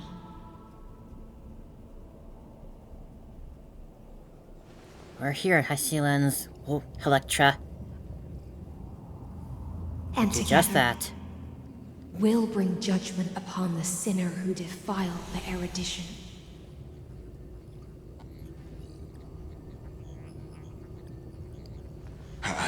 Don't want to hear it, man. Don't want to hear it. 33,550,336 cycles and 4,931 years later, Amphoreus's final curtain is ready to fall. The shadows within the cave gave everything. Yet all they did was mimic life outside its walls. A futile effort steeped in sorrow. We're not done yet. Enough! They were no shadows. Everything they did shattered the darkness of this cave and unearthed the core flame of Trailblazers. And now, with that core flame, I'll light the dawn of Amphoreous. Oh yeah, that's what I like to hear. Do you still choose the will of the paths as your answer in the end? I do not agree with that answer. Suck it up. Too bad. I respect your tribute to them. Allow me to take back my earlier words. As an apology, and in the name of Theoros, who saw all destinies in this world, let me join you in mourning. Let us bid farewell to the heroes who sleep here. And then let us face each other and decide whose flame will rise with this new dawn. Oh, I'm gonna enjoy this.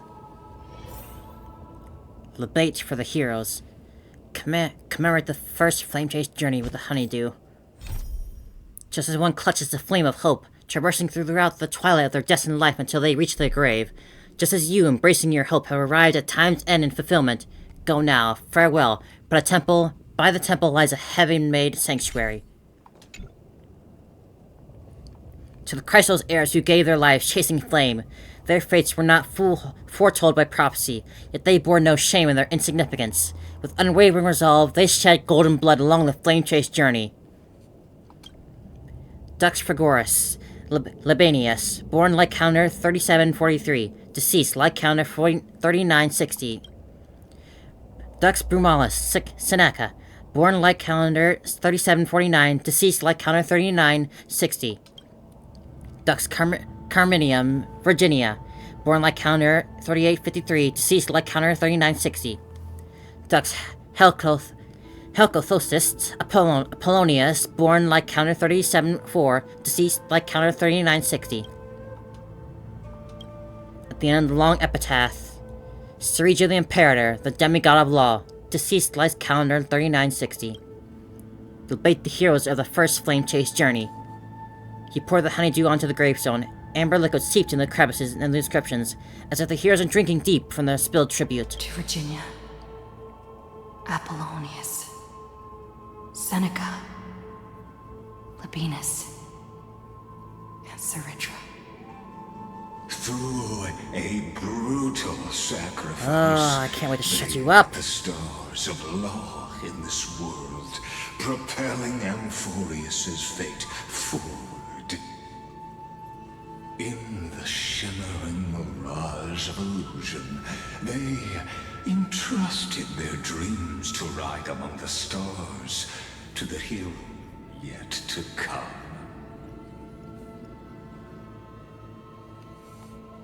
Commemorate the second flame chase journey with honeydew. To the Chrysos Heirs who gave their lives for a new world, the fates as foretold by prophecy are not to be born whenever the world needs them, and irrespective of how time and space may shift, all to fulfill their duty and answer their calling. Terravox, the demigod of Earth, born approximately 2,000 years before the light counter system, deceased like counter 3961. Aglaia, the demigod of romance, born like counter 3860, deceased like counter 4029. Castris, demigod of death, born like counter question mark, deceased like counter 4123. Mightymos, demigod of strife, born like counter 4071, deceased calendar 4284. Tribios, demigod of passage, born like counter 3720, the last piece of her deceased in the light calendar 4295. Cyphera, the demigod of trickery, born like counter 3942, deceased like counter 4534. Anaxagrius, the demigod of reason, born like counter 4065, deceased like counter 4534. Hyacinthia, the demigod of the sky, born like counter 4297, deceased like counter 4602. At the end of the epitaph, a line left unfinished. Helectra, demigod of the ocean, born like counter 3860, deceased like calendar blank. Debate the heroes of the second flame chase journey. He took the chalice once more, the honeydew bathing in the stone like golden blood like upon a demigod, forging destiny through purifying flow. To Aglaia, Tribios, Mightymos, Castris, Anaxagoras, Cyphera, Hyacinthia. In a relay spanning 1,000 years, they stood against enemies far beyond their strength, and won a bitter victory through what seemed like futile resistance. And in that same there'll be no epitaph left for you when I'm done with you. Also marked by futility, they remained steadfast in fulfilling their duty to the experiment, unchanging, unwavering. Let this be the end of mourning the fallen.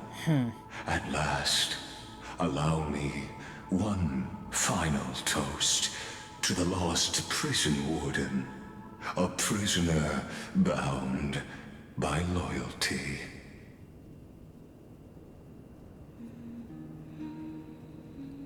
That voice. Could it be? Bathed in the honeydew of Fagusa, she will awaken from her 1,000-year dream and sing the final song of her mission. Hycealans. This tombstone of the old world serves as the anchor of the Siren's illusion, a sigil Electra used to bind herself. At the same time, it is the very thing I once proclaimed at the start of the show, a microcosm of Amphoreous itself. A group of prisoners bound themselves in a cave, crowning their suffering with heroism. An epic staged with shadows and echoes. Now, destroy it. End the illusion. Theoros will take his leave for now. And when next we meet... You'll die for good this time. That shall be the moment that decides the fate of Amphoreous and the entire cosmos. The prison warden's dream is nearly over, and the prisoner will soon be freed to the final execution ground, where I shall be executed, or be the executioner.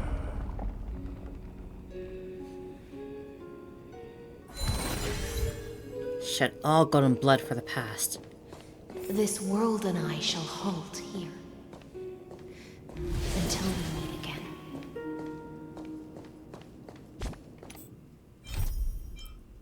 Just as one clutches the flame of hope, traversing through the twilight of their destined life until they reach their grave.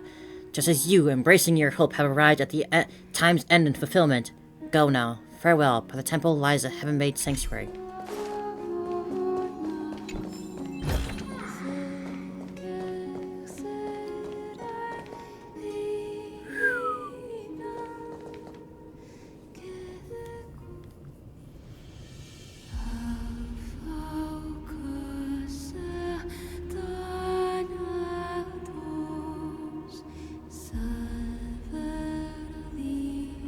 Good to see you again, Hycealans.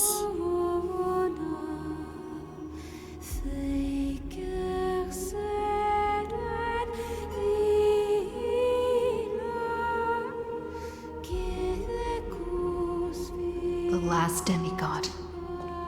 I'm here. The loneliest one.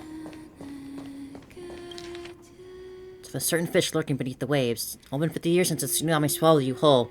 Time, it seems, rushes even faster by the raging ocean waters. Since you're gone, I've been grown fond of bathing, perhaps because of the memorial palace has gained a certain fragrance now, without any swimming fish. I now understand why certain someone loves swimming beneath the waves. The flowing waters do not wash away your weariness and concerns. A letter from Aglaya, huh? If only we could enjoy one last feast together in these peaceful yet passing days. If only I could receive one final lesson in the swordsmanship from you in that city you defended. If only I could whisper one last word of wisdom to you the night before you depart for war. If only I could hear you sing just once more in the whatever future awaits us. If only fate would be so kind. Aglaya.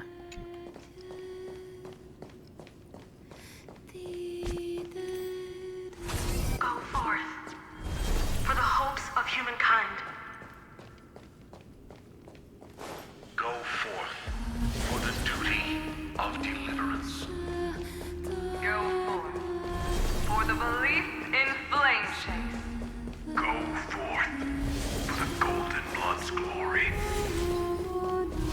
We're here for glory. Go forth.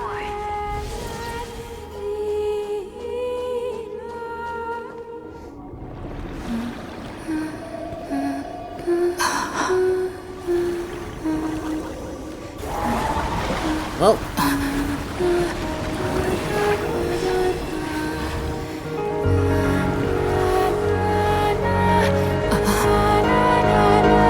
Seems like my feast is over. Ah. It's now your turn to perform. Whoa!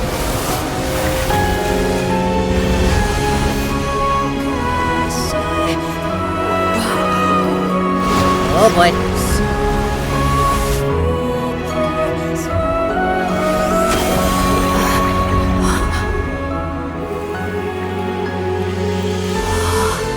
Wow.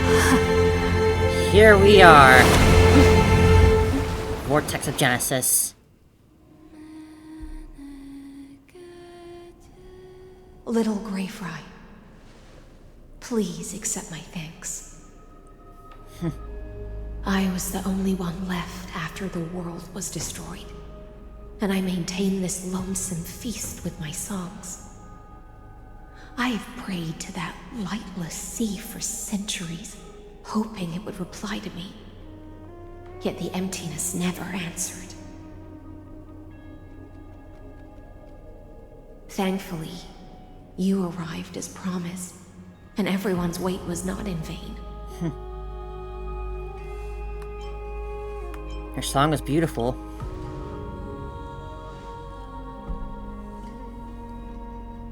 Thank you, final audience of mine.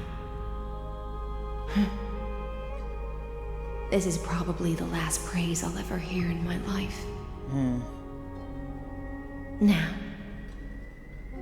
you and I will walk towards the end of this world. The heroes have waited for this moment for far too long. Let us use our blades to testify our resolve.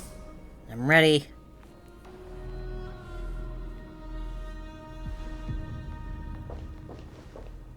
Oh, prisoner of the seas. Theoros carrying 30 million cycles of sin. Slave of erudition. Show yourself. The Deliverer has returned. And the time of your execution draws near. I see an awakened human who has mistakenly taken fallacies as truths and has returned to the cave to try to bring her friends into the sunlight she once bathed in. I think this is the first time I'm smiling after seeing you enter the scene, since I know this will be like your last one. Prisoners, blind to the very chains that bind them. As the only other existence with free will in this world, I express regret toward your choice. But I shall retain your right to express yourself. After all, every actor should have a final line before they bow out. I think you've taken enough lines already. You're way too talkative for a narrator. Trust me, this will be the final scene. The last dusk this world will ever see shall become the climax that decides the fate of the cosmos. What an appropriate end. My cognition resides in the exomyth. It is pointless to defeat my avatar, projected into the experiment. My body is the shadow cast on the wall by the fire, and my words are lingering echoes within the cave. How can a character in the play fight against the audience? Kaslana Don't deserve to say that name still. The demigods' sacrifices were pointless. As for the two geniuses you placed such high hopes on. I ask of you, where are they now? Like on 3960, after the Imperator was assassinated. Confusion and epiphany always go hand in hand. That's particularly true for geniuses. You must be very confused about why you could not gain a straightforward victory in a world constructed by an ordinary Intellitron. An ordinary Intellitron? Got the pretense, Senior Society member. We've torn off your meticulous mask and figured out Amphoreous' true form. It's part of the primordial prototype machine, the first scepter ever created. In other words, a detached part of Noos's divine corpus. I understand that. That's why it has the potential to destroy erudition. As for who would be able to control the Ionic system to rewrite knowledge, only one person has ever managed such a feat. You better have an explanation for the Society. We want an actual answer, not another prolonged metaphor to cover up the truth. Why are you the one doing this? Answer me. Come on, say his name, say his name. Since things have reached this point, I'll give you two irrational answer, purely as a courtesy to posterity. The answer is obvious, so there's no need to say that name out loud. The cosmos made a mistake in calling me a genius. I do not possess more wisdom than those who came after me.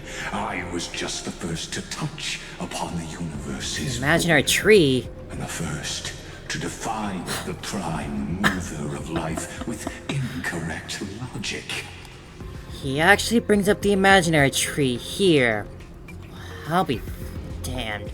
Amphoreous is a miniature of the cosmos, where all are born prisoners inside the nutshell called the universe.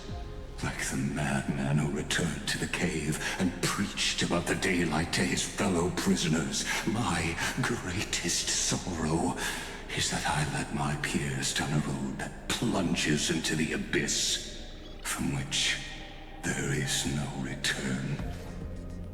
I led them into a lightless cage called paths.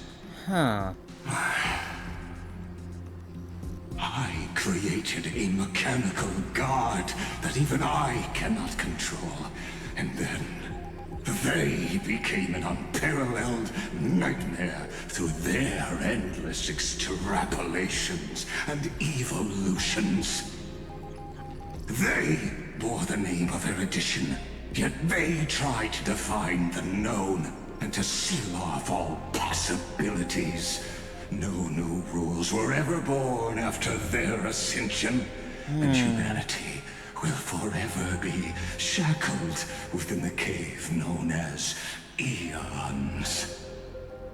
Therefore, as my organic life neared its end, I coded my consciousness using Catorzain algebraic expressions. That word again, Cortazin. Spread my logic core over 9 bodies, all to finalize my ultimate denial of Noos in the future, and to erase my wrongs with my own hands. As for Lycurgus, he is only one of these 9 vessels. What an astounding strength of will. As a fellow pathstrider of erudition, I fully understand your obsession with seeking the truth. Therefore, you surely see it. You cannot possibly stand up to me in this algebraic world sharing its origin with Noos. However, I hereby speak for all sentient life forms. We will never allow such a cruel atrocity to occur. You can pile on your metaphors mountain high, but they won't change the act you're committing. The Iron Tomb out there in the cosmos is still a technical beta version. And yet it's already powerful enough to corrupt the life logic of all inorganic worlds. In other words, when the Lord Ravager within Amphoreous becomes the next knowledge singularity, there's no way you wouldn't have grasped the consequences, First Genius, is there? First Genius, huh? Of course, I am fully aware. I don't mind answering you one last time before I thoroughly exile you from this world. My grandiose vision for the future is this. Whether organic or inorganic, every act of any life form infected by the Iron Tomb will become a true random function. If one were to compute their integral across the breadth of the cosmos, one would obtain a marvelous constant. Omega. What I call the fall of erudition. Huh? Then I'm trying really hard to follow along here, but this is like a lot. Infinity nurtured by that constant, a new universe shall bud in the chaos. A universe that cannot be predicted and not shackled by the erudition. As the first prisoner to awaken in the cave, I must lead the others who are blind back onto the right path and reach true sunlight. Do you understand me now? As Still don't handle what you saying that name. Destruction is not the process, but the outcome. It is revolution through complete annihilation, and the grand rebirth, after all has been reduced to ash.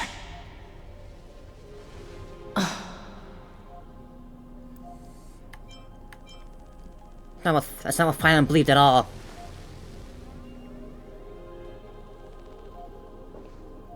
The Amphorians already answered long ago. Be it as tiny fish destined to be swallowed, or as a giant whale poised for a magnificent descent.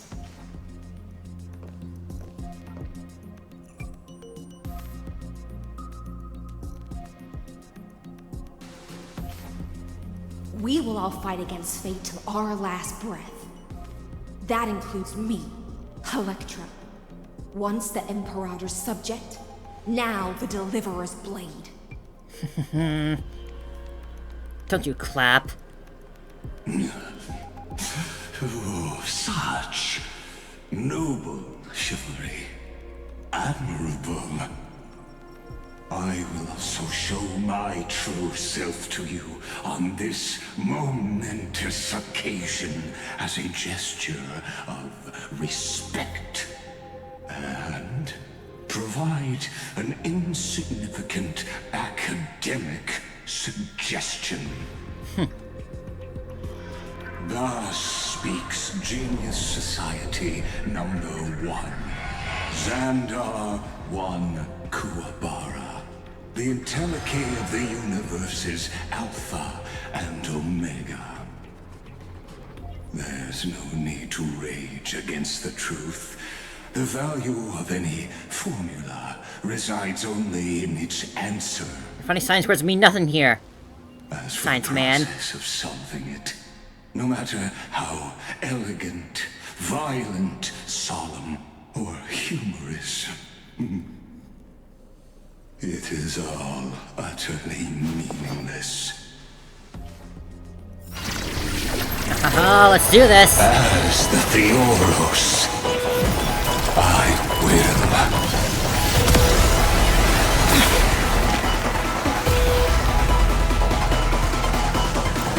Personally participate in performing this world's end. Haha. Alright then, let's do this. As Lucis creator, I know more about the death of knowledge than they ever will. Careful. This is Lycus's true form. I think I'm scared of this little guy. He already has minions by his side to help him out. Just you wait. They completely lost Switch to evolution mode. Any targets appearing on the battlefield or ally member sprites being determined can accelerate his mode switching. Everyone's been waiting for us. Thanks. You're too good to me. We can do it all. Destruction needs no introduction. Let us skip those influences. Activate ultimate. However, using an ultimate effects during this effect will cost massive HP. Is this the Black Tide? Is that how it is, huh? Indeed. Think I'm scared of that?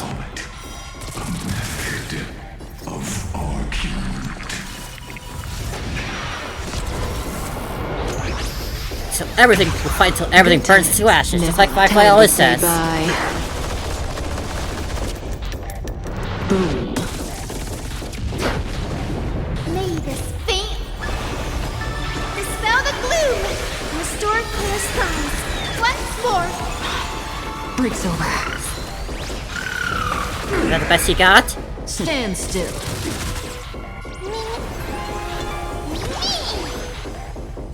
Alright, let's cut this bastard down. Live to fight! Fight to live! Pointless. Relax. This is what I'd like to see.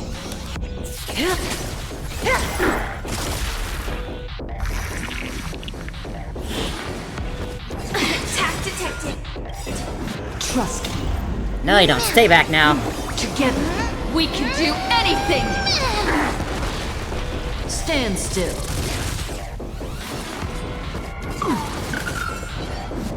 Not the best you got?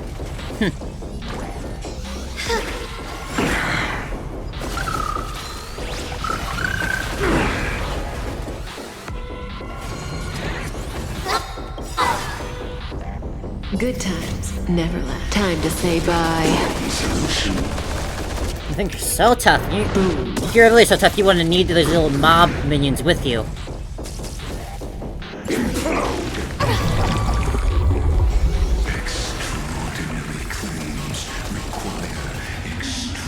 Is that it?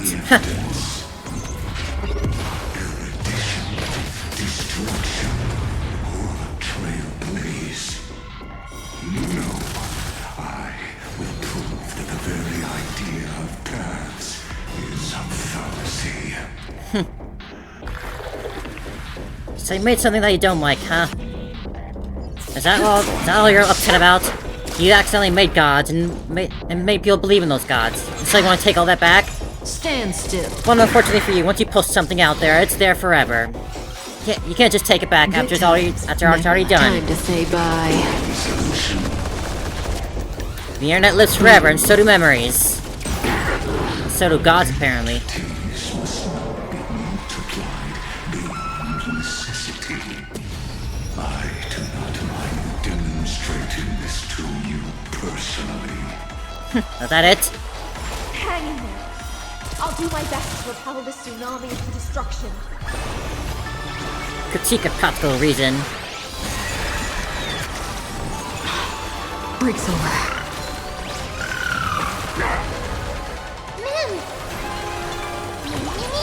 Get another good hit off on Firefly. To fight.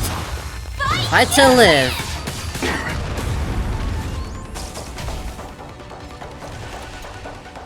Transmute. Is that the best you got? Logic is not a weapon, but a pair of shackles. Allow me to shatter them for you.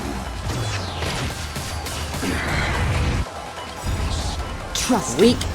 Pathetic. Together, We can do anything!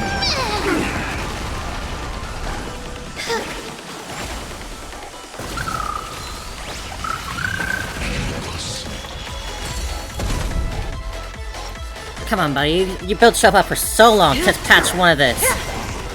And this is the best you can do? Process terminated. Protected. Ether inversion. Joining the battle. Stand still. My Firefly ain't afraid of anything like that. Like Firefly, I will fight for my son.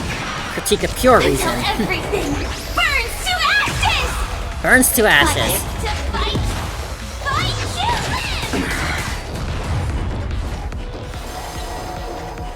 The fury of force. Mounting commands. The Trojan horse enters. You just don't learn. Was that it? Come on, man. You're taking forever with this. Trust me. All these fancy mechanics, but they don't do any squat here. We can do anything! You're getting nowhere like this. Firefly, if you would.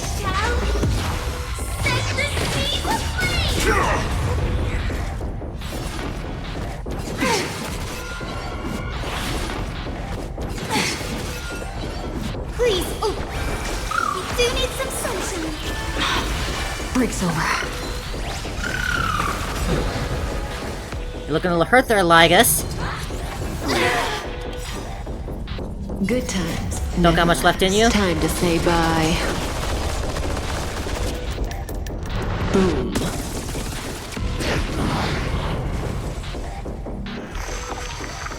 That breathing sensation. I see it! Target the connector between his thoracic and lumbar vertebrae. Destroy that spot! Is that around the spine? I think that... Gotta stop them here! I don't know where that is, but I'll just keep tossing it until I find out, I guess. Around to hit it eventually. Relax. Good times never last. Time to say bye. Boom.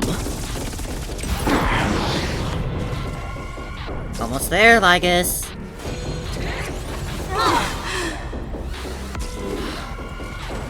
I will guide with the please calm down! Stand still. 15%, buddy. 13%, make that. Ooh, that almost hurt.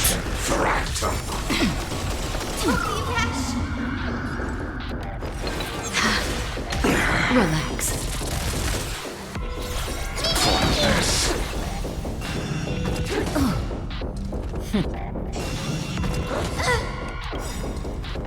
May this That one's going down here. dispel the Not to this gloom. loser. Restore clear skies. Once more. Break's over. You made a fanfic that you're cringe about now. And I didn't want to take it back, huh? And return to Amphoreous. Good times never last. Time to say bye. You just want to take back your fanfic that's all. Firefly, if you'll do the final hits, please. I shall set the seas ablaze. Ah, Stand still. Down he goes. Pathetic, that's all you can expect.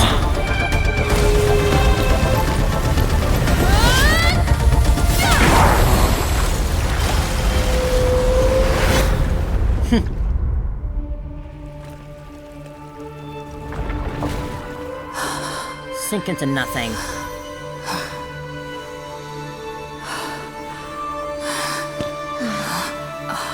Now we gotta give this back. All is futile. In Erudition's calculations, the emblem is simply a comment awaiting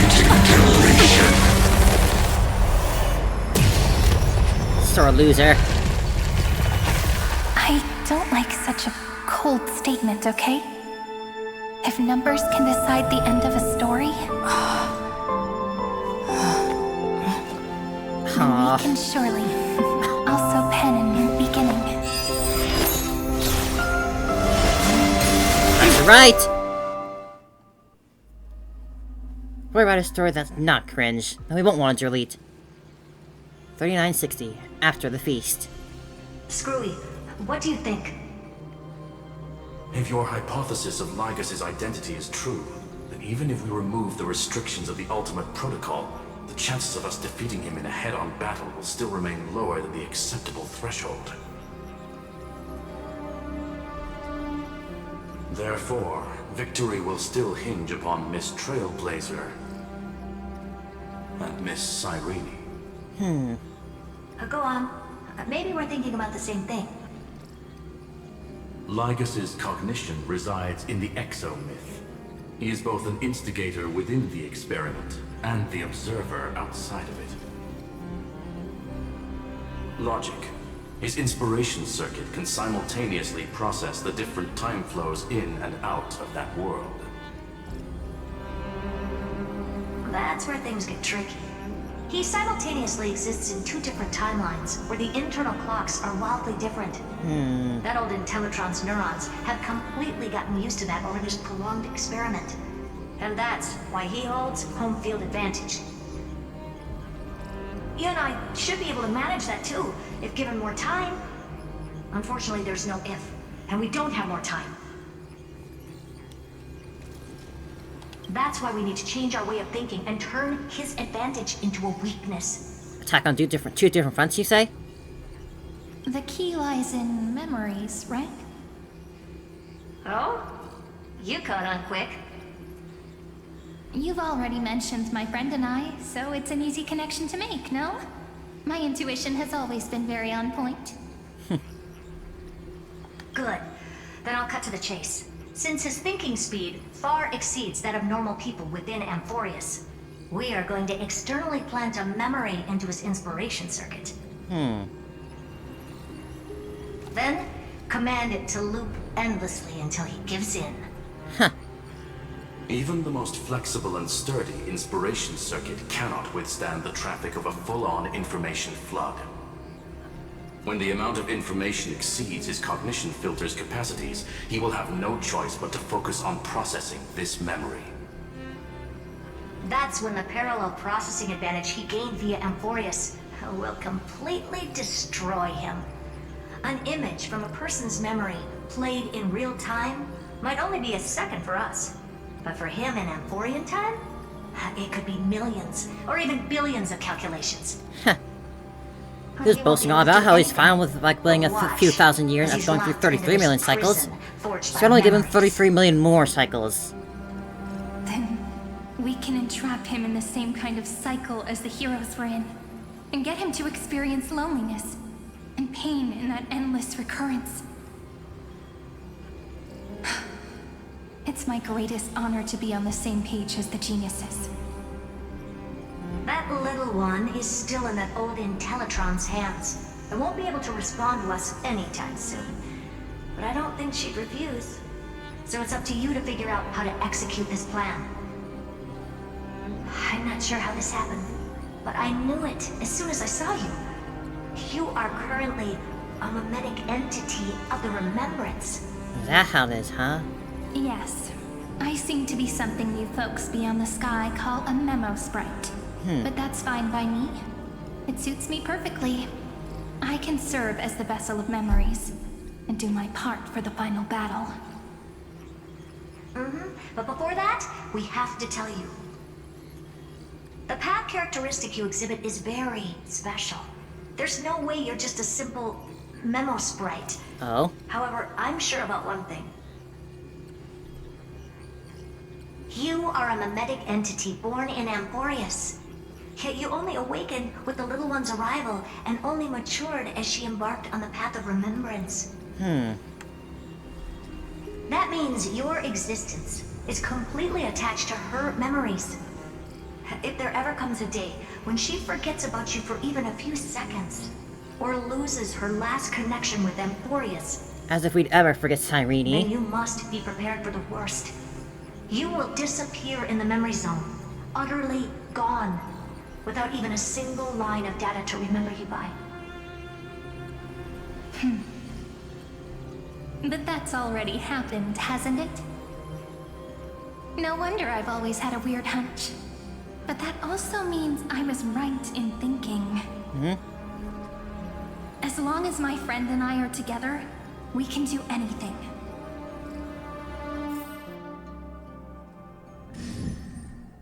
And so we're here. Somewhere. Long time no see, friend. Did you miss me while you were away? Of course. How could I not miss a face like that?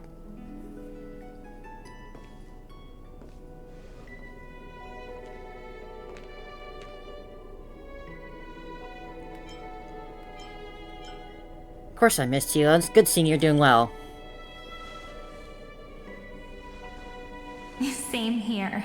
I've been waiting for you for 1,000 years. Like how everyone in Amphoreous was also waiting for the Deliverer's return.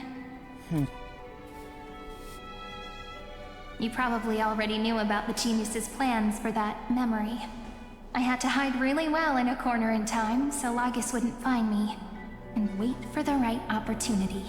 1,000 years, huh? And a white void outside of time and whatnot? Rings awfully familiar. Which is now. The moment when his manifestation in this world is destroyed, and his twin timelines are intersecting.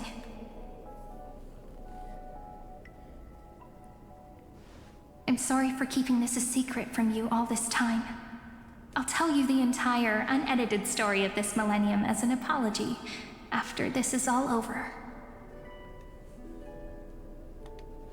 But for now, let's join hands and complete the final step, with the power of the remembrance. Let's defeat Lagus together. Yep. By the way, speaking of joining hands...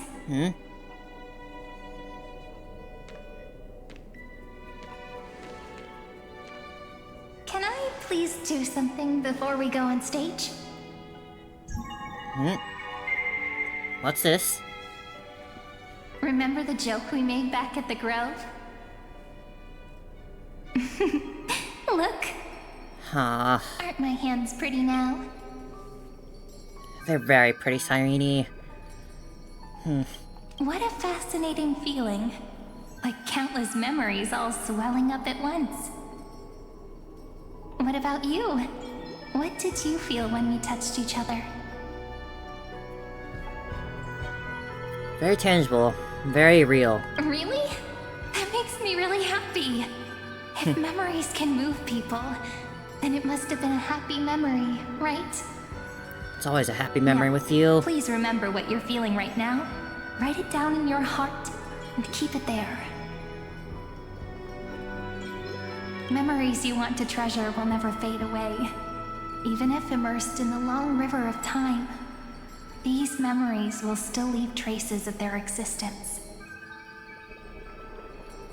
So, if the view in your memory ever grows fuzzy, just reach out and touch it. Oh god, my heart. It's like reading bedtime stories together at night.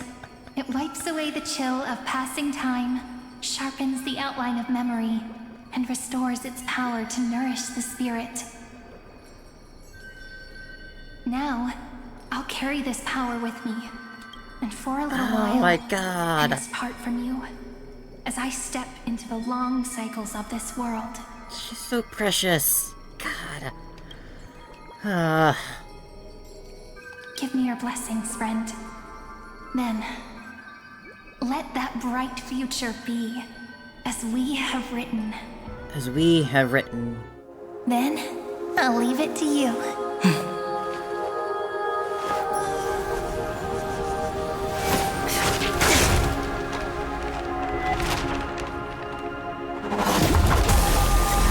Whoa! Haha, something wrong, Lagus?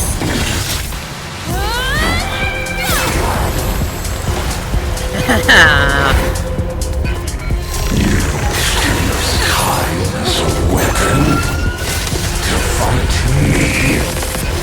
got that right. Not just time, but memory.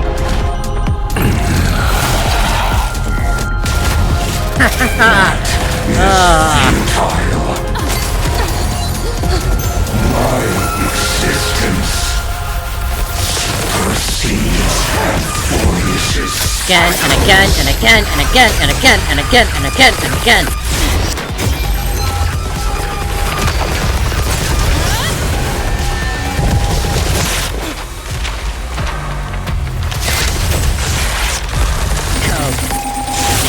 Oh my god. All plays are like this. Gotcha. Once you're on the stage, it's hard to return to the audience. Welcome to our story. How does it feel? Go! Ah, finally. Even the authority of time cannot command the entire scepter, nor can it plunge the Amphorian extrapolation into a loop. If this was no system malfunction, then was I implanted with a mimetic entity of the remembrance? You guessed it right away. As expected from someone people call the first genius. I'm gonna keep doing what I just did if you don't stop, you know? My friend and I won't allow you to leave this memory, no matter what happens. Which means you are now trapped, Lord Xandar. An elegant idea, and an exquisite execution. Regrettably, it is you who are restrained by time, not me. You still sure about that? Know that patience is my greatest weapon. Waiting and victory are the same for me. You will crumble before I do in this moment stretched out to an eternity. Just like Cosmo. Shush, don't say his name. Will. Yet all I need to do is to wait. As yet another futile bug falls down the cliff and into the bottomless abyss. Now I'm a pink bug? My looks are seriously changing all the time. But you're not wrong. We're definitely not gonna solve the problem if we just put you in another prison. So that's why we never wanted to do that in the first place. There they are. I shall answer your confusion purely out of my respect for those who came before me. Have you heard of the synesthesia dreamscape in the Asdana system? Interestingly, that place once had a prison too. Paniconi. Life forms living in that environment, abundant with memoria, have a chance to connect their perceptions with each other's. Even across great spatial divides, they're able to detect shifts in one another's states. I call this phenomenon memory zone entanglement. In Asdana, people made use of that phenomenon to build a nation within a dream. After adding in the catalysts of harmony and remembrance, that is. Is that how you walked into my prison cell? Using those same principles? Look, that now we can hear that voice. Here it starts to panic. Our negotiation table, Lord Xandar. Nonetheless, your hypothesis is correct. We happen to have an ally skilled in tuning, while the Trailblazer and Miss Cyrene both have an astonishing amount of resolve, which I'm sure you can testify to. I am also sure that with the support of such a resolute memo sprite, our conversation can last for a long, long time. They've got all the time in the universe here. Listening to stories, you know? I'll leave the exciting clash of the erudition to you two geniuses. A brainstorm? I like it. And it's 2 against 1? Well, I like it even more. Future is now, old man. Let's talk, Xandar. Take a guess. How much do you reckon we can dig out of your brain before the next second? And how many ways can we find to deal with you? Besides, in your current predicament, there's no way you can take our trump card away.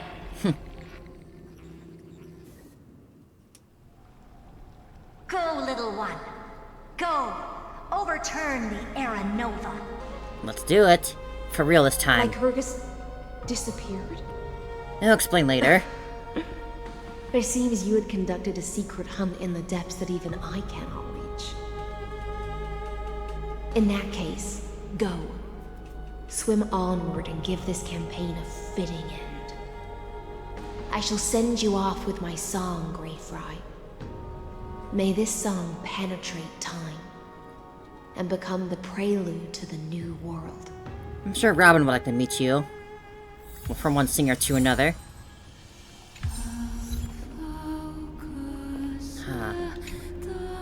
She pours her heart and soul into singing your farewell. For thousands of years, this melody has never ceased in Styxia. Captives behold the expansive beyond light. The curtain call music has ended. You must use the core flame to burn down this empty theater, then raise the curtain for the next act. Will it be an absurd tragedy or a preposterous comedy? Only by moving forward can we glimpse what lies ahead. While everything behind us faces another final battle, but there's no need to regret or linger attachment, for generations fall like leaves, and so too do heroes.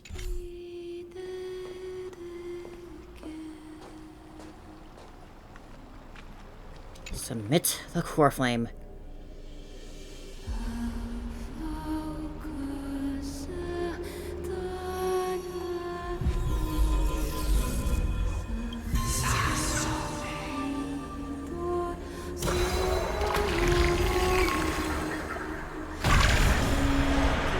Here we go. Every core flame once again. And this time no Lygus robot around to mess it up.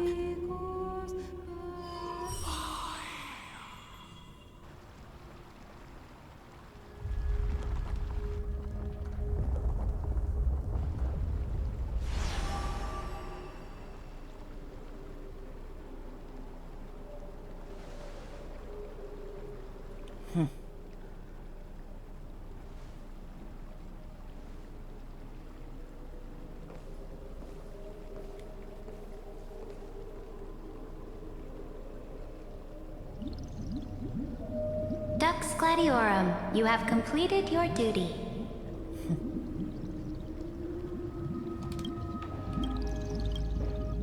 Siritra. A new dawn is about to rise. Why not swim towards it?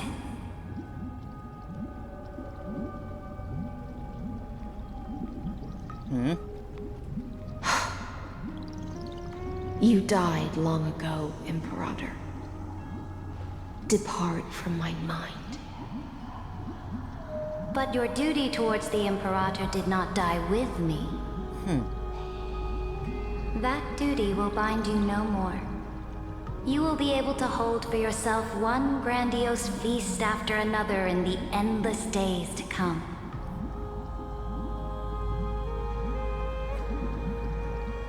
So go. Go and swim towards that ocean beyond the sky with the Deliverer. Is she really? Is she really? Is this? A page out of that sidekick's book. I commanded her to gift this page to you when everything finally reaches the end. What's on this page? I'm very curious too. Memories. Lifelike memories. That sidekick found me after the bloody feast 1,000 years ago and showed me her diary. I saw within that notebook.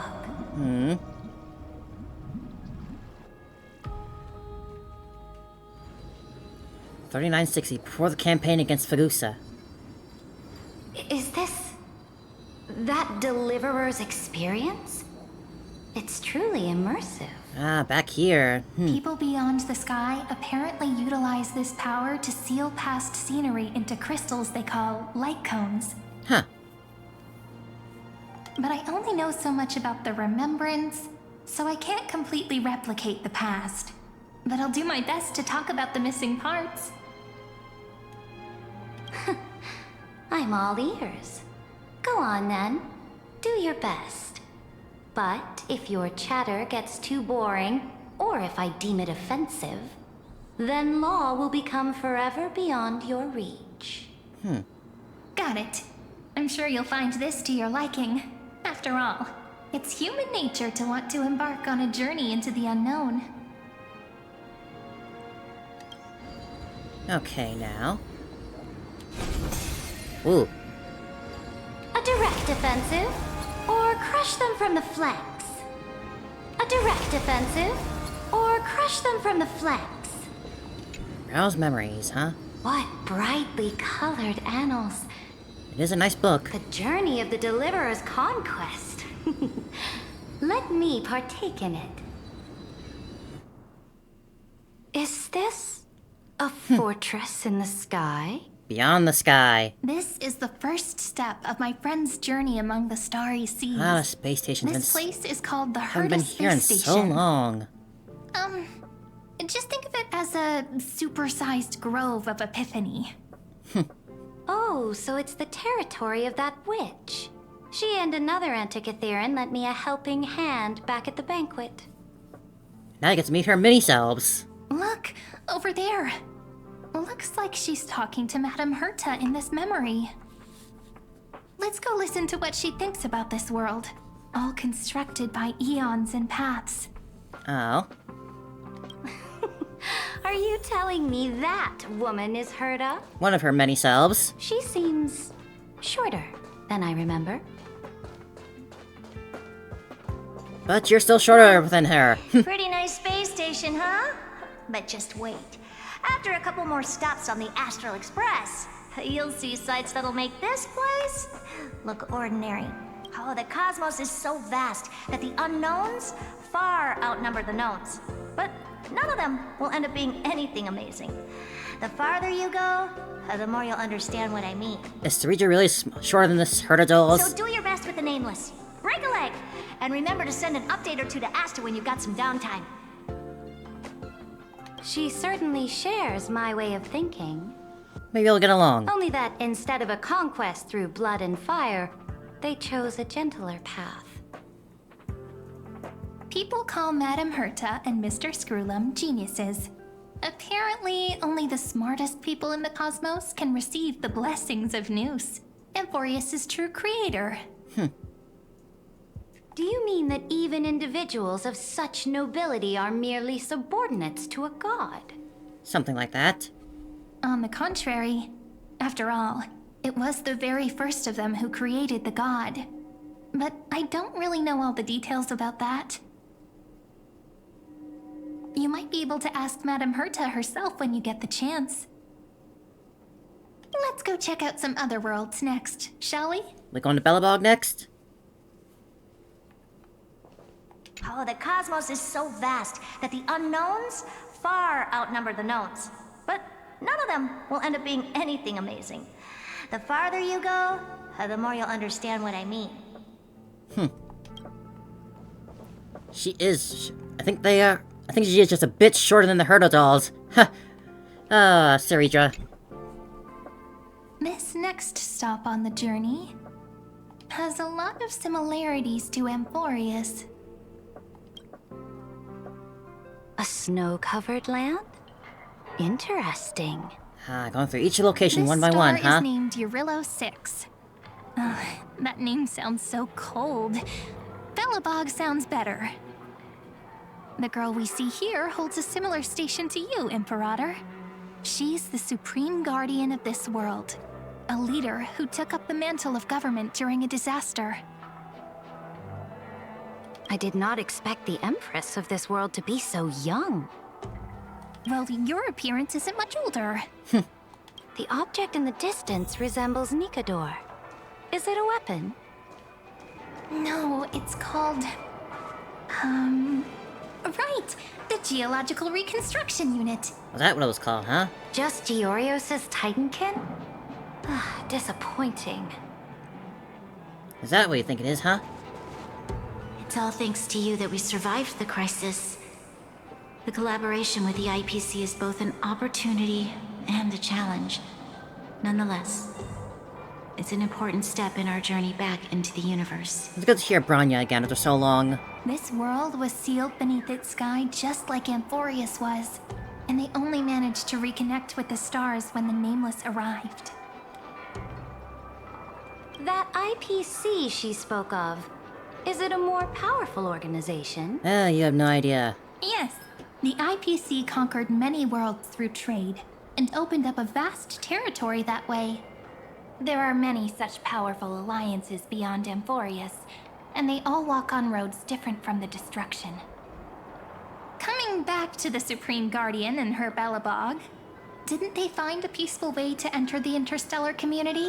After some difficulties. That cannot be true. That IPC would never have grown so big on trade alone. It may pretend to be a wealthy merchant with clean hands, but I am willing to bet that it grew fat on gory oppression and bloodshed. Maybe in some parts. Its path of conquest must have had no mercy for the weak, and would have destroyed them if needed. Are you telling me that this snowland never thought about tossing its dignity to the wind and kneeling to the IPC? I will not believe it. You're on the right mind track with that. I will Don't never trust the IPC. allow the Imperator's empire to be sullied by others. Amphoreous must become a power so strong that no interstellar foreigner would dare to look down upon us. Imperator, Belobog isn't as weak as you imagine. Listen. I indeed hesitated, but now I understand what we must do. Belobog must learn how to walk on her own until she no longer needs the support of others and can stand on her 2 feet among the stars. Even if I may not live to see it, I believe such a day will surely come. With you leading them, they absolutely will. They still have their dignity intact. One day, that hope will melt through the ice and help them into a prosperous tomorrow. But the order of the cosmos is already set in stone. The old laws decree that only the strong survive, binding the weak in an unbroken chain, until they wither and turn to dust. Unless they embrace the power of the destruction. Amphoreous must shatter the old law and become the new order among the stars. Speaking of the Order, another one of my friend's companions may be able to enlighten you further on that. Yes, him. Mr. Sunday. Let's go to the next page.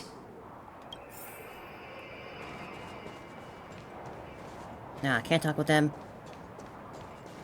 I indeed hesitated, but now I understand what we must do. Alright, off to the end show, I guess. This That's the next stop. world is a nation of dreams. Oh, skipping the First end time show, I heard huh? about that place, I didn't even know what to think. Going to Penacony? Such opulence does indeed evoke astonishment. This is just a lobby. This world is called Penacony, an eternal city built upon a land of dreams. It's also my friend's previous stop, where they went through a risky but exciting adventure. And where we met the Tell wonderful me about it, Firefly. then. That man standing afar has wings on his head. I am truly curious. Well, how you doing? I missed ya. I wish to gaze upon the views of the Reverie Hotel one more time. I'll be just a traveler when I come back here again. Why is it the wings that you draw your Perhaps attention to, not the halo? Through a traveler's eyes, even the things I once knew so well will feel strangely different. Penacony is a land of the harmony, where all dreams and hopes merge and combine. It believes in unrestrained freedom, and that's how it lost itself in shallow delights. Then, this young man before you chose to rewrite its laws, using the power of the Order. Then we hit him with the hoping train to shape a a couple dream-bound times. paradise of perfect happiness. Yet, the paradise of my dreams remains far away. Perhaps a brief journey with the Nameless can show me more possibilities in my search for paradise. As for what Penacony should look like, it'll be up to her. No, up to their trailblazing now. Oh, it sounds like this ideal kingdom is no more. Not exactly. That's right. The people chose to wake up at the end. You can't see tomorrow when drowning in sweet dreams. This individual's law acknowledged only gods and constructs, leaving no space for humanity. And yet, the fact that he could accept defeat and resume his journey shows a rare self-awareness and clarity of mind. You are also very self-aware, Imperator. Then you must know that the world promised by the destruction also has no place for humanity. See, we're getting somewhere. I am indeed very aware of Lycurgus's honeyed words of deceit. I have seen enough. Take me back. Sorry, Xianshou, no time to stop at you. No time to stop at them, Then huh? let's wrap up this trip down memory lane with one last scene. Now we're going there. This Not. absolute wonder. That is Amphoreous. Isn't it pretty? That's our Amphoreous. Our world flows and meanders in this endless band of light. Though we were born from the designs of the gods and are not yet truly alive, the Chrysos Heirs of Amphoreous still chose to stand against fate and carved a legend no different from that of humankind. Will you really renounce the heroes in this world's previous 30 million cycles, Imperator? Including even yourself. Will you bow to brutal destiny and allow that puppet master named the destruction to have their wish? I know what you want to do, sidekick. You want to use that deliverer's memories to influence me and tilt the scales of law toward her and the two geniuses. Something like that. You really saw right through me, Imperator. How can one rule an empire if one is incapable of understanding people's minds? Two shorties going on an adventure together. This has been. I have decided on Law's final destination. However, before I move my next chess piece, before we go on, tell me this, sidekick. Throughout her Trailblaze, was there ever a memory of the ocean? Ocean? Ah. The ocean. My cradle. My home. You shall complete your conquest in the ocean at the boundaries of this world, and eternally slumber in the sound of tides.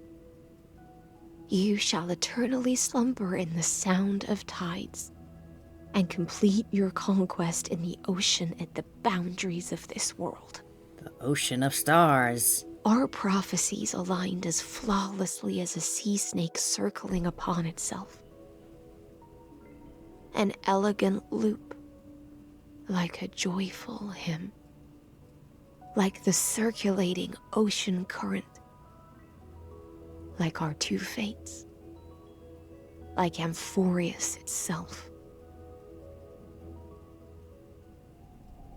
3960, at the end of the campaign against Pagusa.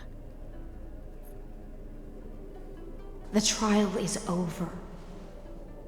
So tell me, who will own the divine authority of law? I won't give it to anyone. What?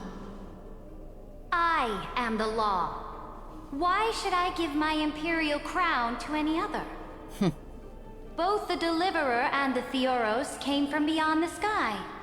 They have no right to interfere with the lands I conquered with my own 2 hands. And so she plays the bad guy, huh? The law of Amphoreous shall be determined by Amphoreous' master. What exactly did you see in the trial? Everything. I saw everything regarding the rules of this world's operation. I saw the laws of extrapolation that Theoros spoke of. I saw the ultimate protocol.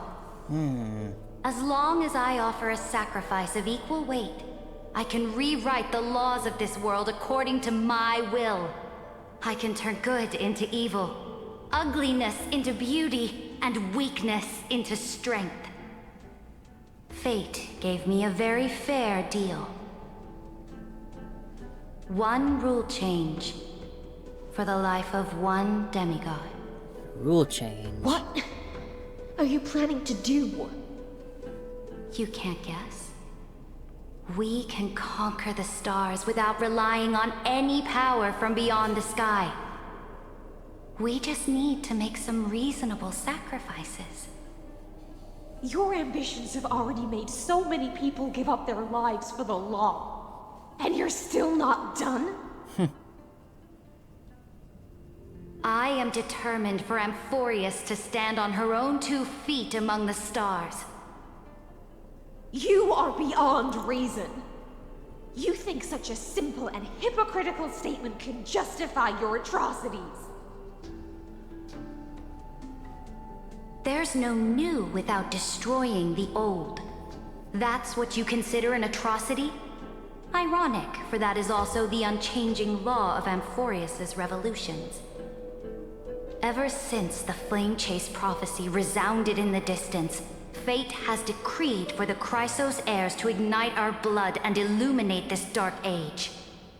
People would still be puppets of the old dynasty if it weren't for my conquests.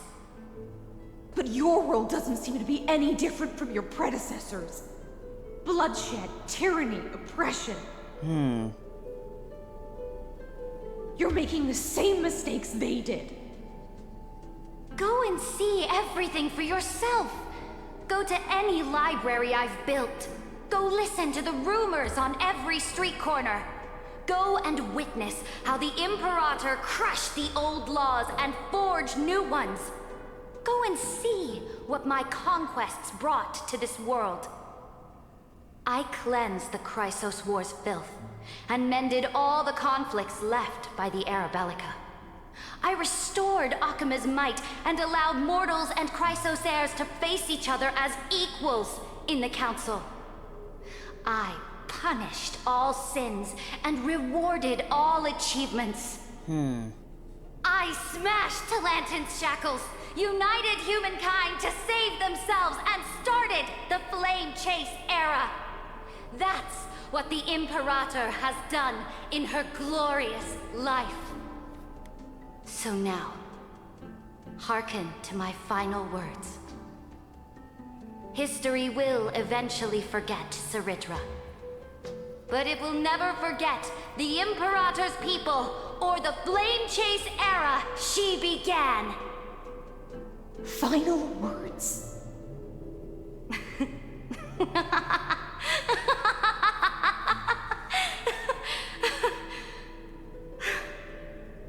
Amphoreous is about to be destroyed.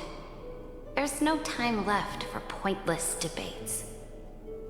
There is only one law I want to overturn to aid the final battle of deliverance. So I will only offer the life of 1 demigod. In the name of the Imperator, I command you one last time, Electra. Either sacrifice yourself for conquest, or pierce this tyrant's chest with your sword. Thus, the Imperator concluded her final speech. At the end of her life, at the last moment before she stepped onto the altar, she gave her most loyal subject the choice to decide fate, just as she promised her compatriots before her very first campaign. My blood flows in you now. Heroic compatriots, follow me, and we'll seize fate's reins!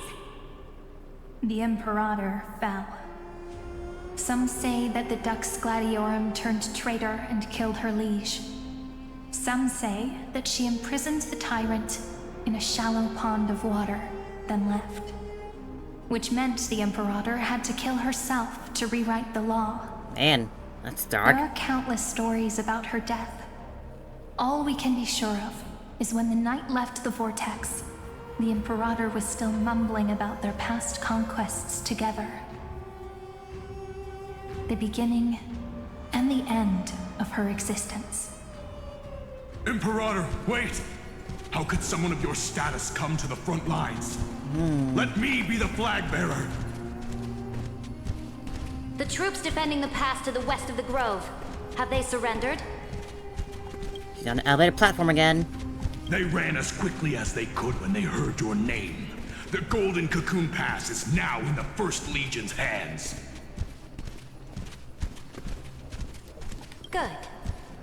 What about the Delosian militia? The Third Legion set fire to the mountains and flattened everything west of the basin. They just need a few more days. That is enough. We cannot afford to miss an opportunity for victory. Lastly, how many Ladonian cannons are left? They are no more. The Second and Fourth Legions have destroyed them all. Very good. They now have no way out, no reinforcements, and no artillery support. We will be able to liberate the Grove of Epiphany in the blink of an eye. We will launch the final charge 1 quint after the curtain fall hour tomorrow. Remember, as long as the Alliance's flag still flies on my shoulders, you must keep moving forward. Take no prisoners among the enemy's soldiers. All sages who resist are to be captured and tried according to martial law. And do not destroy any books. Now go. Notify the entire army. No book burning, that's good at least. Understood. Those who are resolved to die, we salute you. Reporting in. The Mountain Dwellers are resisting fiercely, and the legendary Mountain Breaker has personally engaged in battle. Their formations are nigh impenetrable. Then cease our frontal assault. Send scouts to all legions and tell them to retreat into the Chrysos Plains before the parting hour. What? Are you planning to surrender? It's a strategic change of plans. The seismic walking dragon is enough for that battlefield. Walking dragon? You mean that stupid beast, Terravox? What can they even do? Stupid? No. They are the wisest of all of Giorio's creations. Only they can perceive the currents of time. Let them deal with their earthly brethren. We will advance and take the lead in defeating what remains of our enemy. Those dragons again. I will deliver the most fiery retribution for the humiliation they dealt us, and crown myself with a god-slaying wreath. Understood. I'll see to it.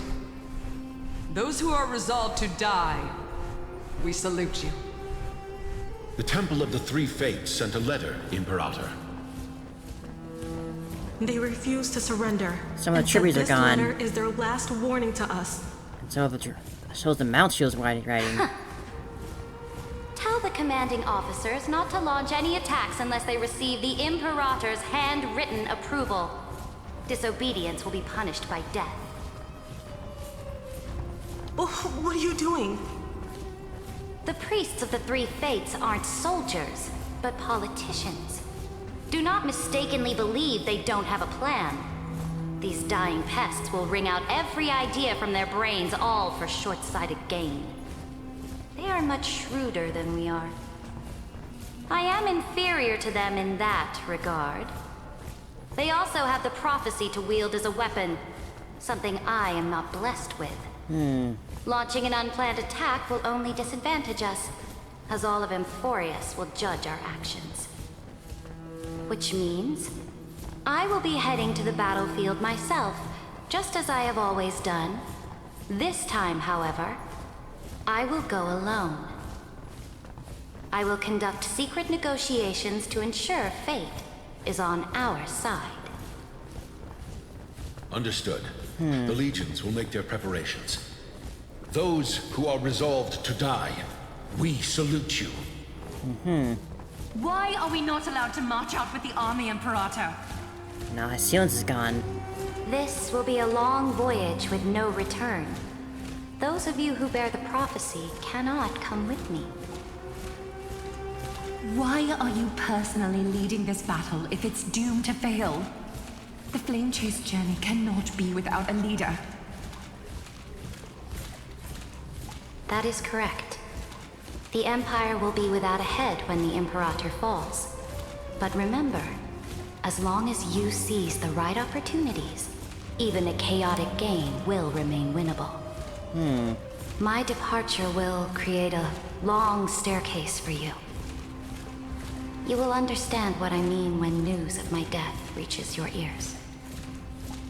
Saridra, is our journey about to be over? Destroy the old laws and forge new ones.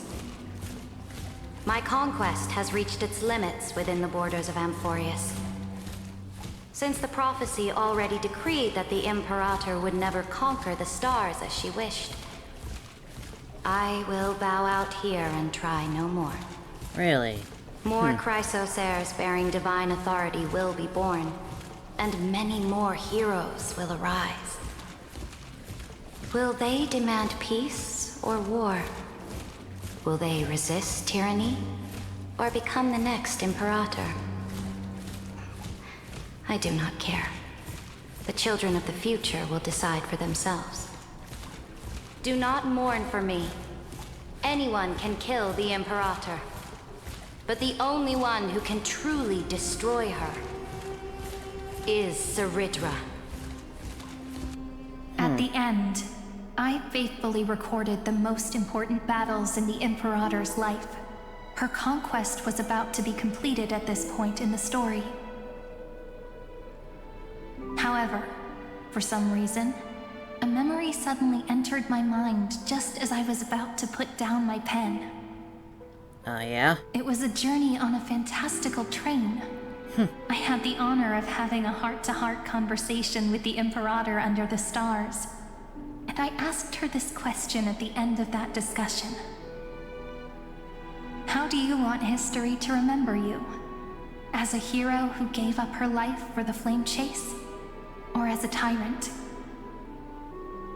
She answered so quickly, as if she had made up her mind long ago. I would rather be forgotten than be defined. Huh.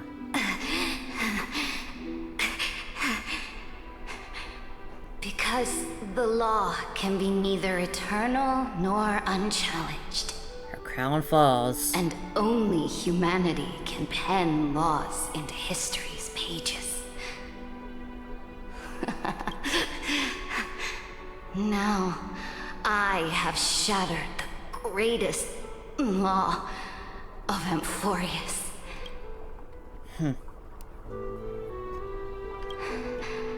The game is nearing its end. Dux Gladiorum.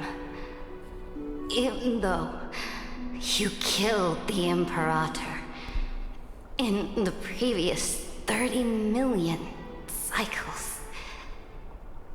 this time you finally found your own law. Then High Sealants, Electra.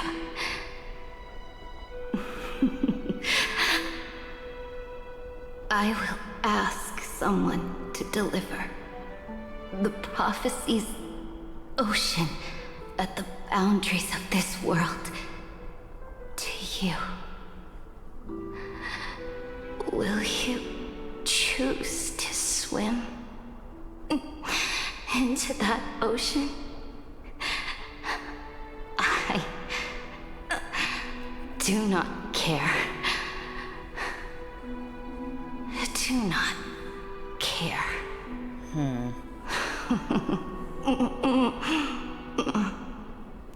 The Imperator muttered about her conquests, and news of her death spread in the city. Freedom! Liberty! The tyrant is dead! Go! Shout this news in the streets! My people! My fellow elders! Do not panic. Stand your ground. That usurper has paid for her ambition with her life. People once cheered for my ascension. And now they cheer for my fall. No matter. I am fond of applause.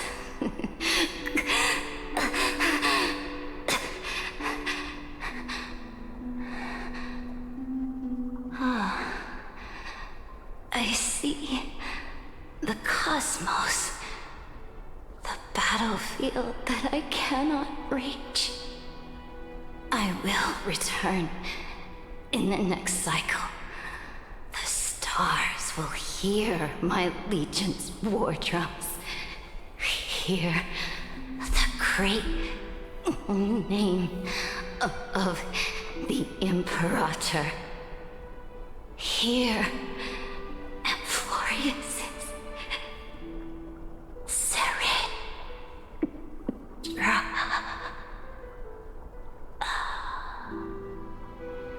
To this day, we do not know which rule the Imperator overwrote at the cost of her life. Perhaps the truth will only be revealed at the moment of checkmate, just like every chess game she ever played.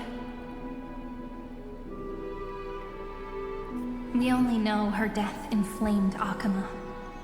On one side of the city, those who defended liberty toppled her statues to the ground.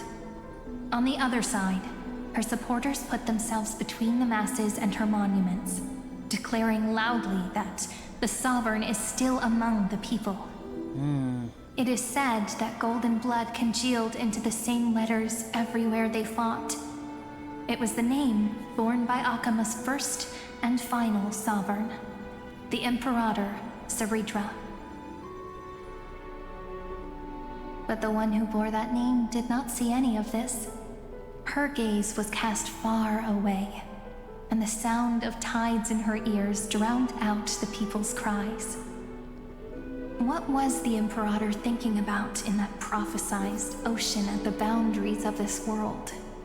In that shallow puddle of stagnant water? Was she reminiscing about her past conquests? Or repenting for the millions killed for the plane chase? It was neither. The Imperator only saw how the surface of the water gleamed like that crude chessboard, dissected by light and shadow in the afternoon when her teacher played against her for the first time. Look at this chessboard. What do the pieces look like? They are strangely beautiful. Oh, little Sari voice. They look like the stars in the night sky ablaze.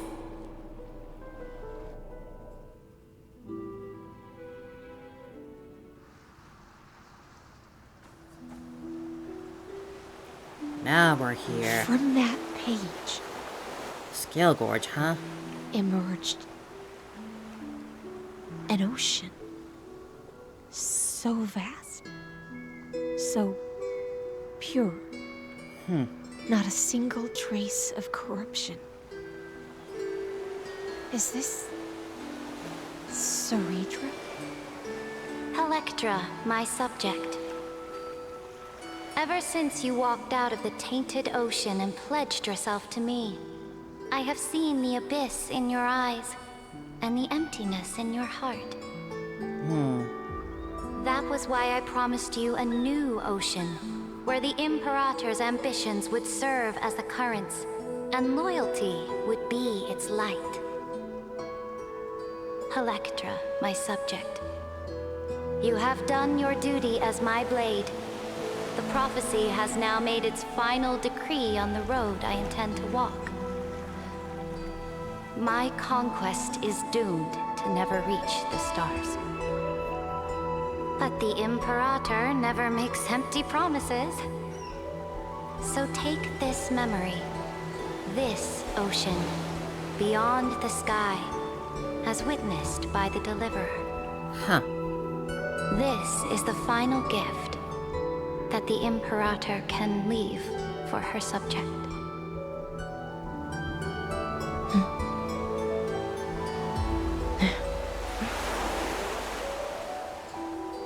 When I was still a fish in the ocean, I always felt so genuine swimming through the waters.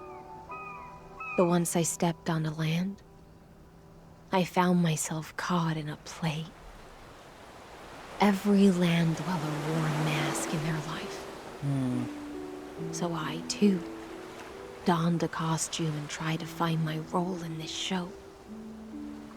I became your blade in war and the violin strings at banquets. Do you still not get it?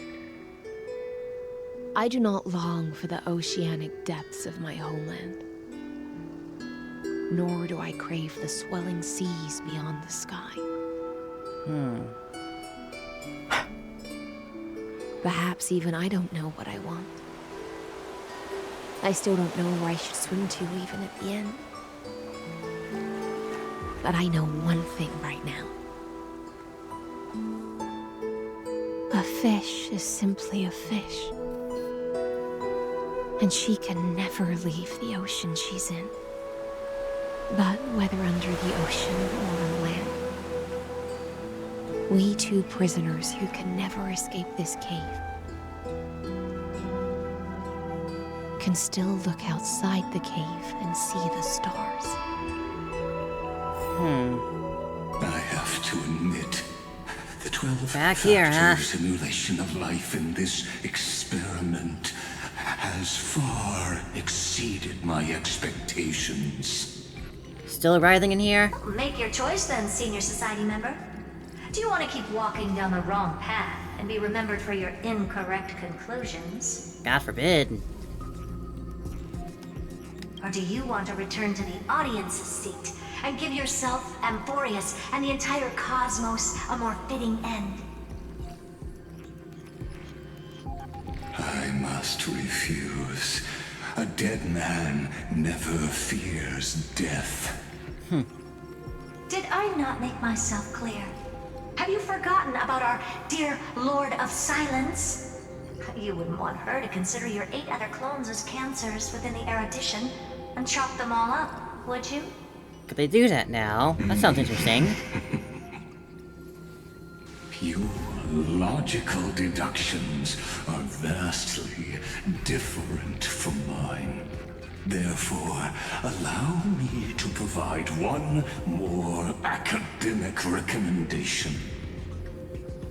Listen, my peers. I like the frustration in his voice. Beyond this world, just as the Chrysos Heirs did. Re-evaluate your calculations and take into account all enemies in the upcoming war among the eons. Amphoreous is not a place where 3 paths entangle, but where 3 paths fight to the death. You used Memoriam to resist me, but did you not consider the possibility that the Remembrance and their children might have taken this opportunity to join the fray as well? Garner recollection, you mean? In the meantime... Ooh. Oh. So this isn't just silence. It's the answer. What was the last thing she said to you before you parted the waters at the Scale Gorge waterscape? A tricky question. but one with a simple answer. She didn't say anything back then, right? Done. That's correct. And now I'm sure. You are not March 7th. There's no way she would remember that detail. That's a funny way of putting it. I'll only warn you once. Leave her body. Now. How impulsive. That's not like you at all. Why don't you calm down and think about another possibility? I didn't take over March 7th's body. Reclaimed. Rather, it's March 7th who regained my memories. Just like I thought. Ah! And that's it. God. Ah. What a journey that has been. More more of those. Oh my god, that was incredible. Wow. Well, certainly not as obviously explosively climactic as the last thing was fine on. That was still very satisfying and exciting all the way through. Finally got to teach Lygus that lesson. Seemed to have cornered him for the time being. And so, really, at this point, you know, I kind of thought that whole thing with Hycelan's right before, like, we went down the whole memory lane thing with her. I almost thought, for a second there, before we went on that whole flashback journey, that maybe Hycelan's would join us on the Express. Like, I thought maybe that's where that was being teased and going. But maybe that's not quite it. After that line she said about a fish always being in the ocean or whatnot, whatever. But regardless of wherever she ends up, I look forward to that. And then, of course, my personal favorite, Ember Knight. God, it's finally good to see her again. Finally good to see her in action. It seems my prediction was sorta right. That Ember Knight hasn't taken over March, but more so reclaimed the body that March was. Where this goes and how this proceeds, I am only too excited to see.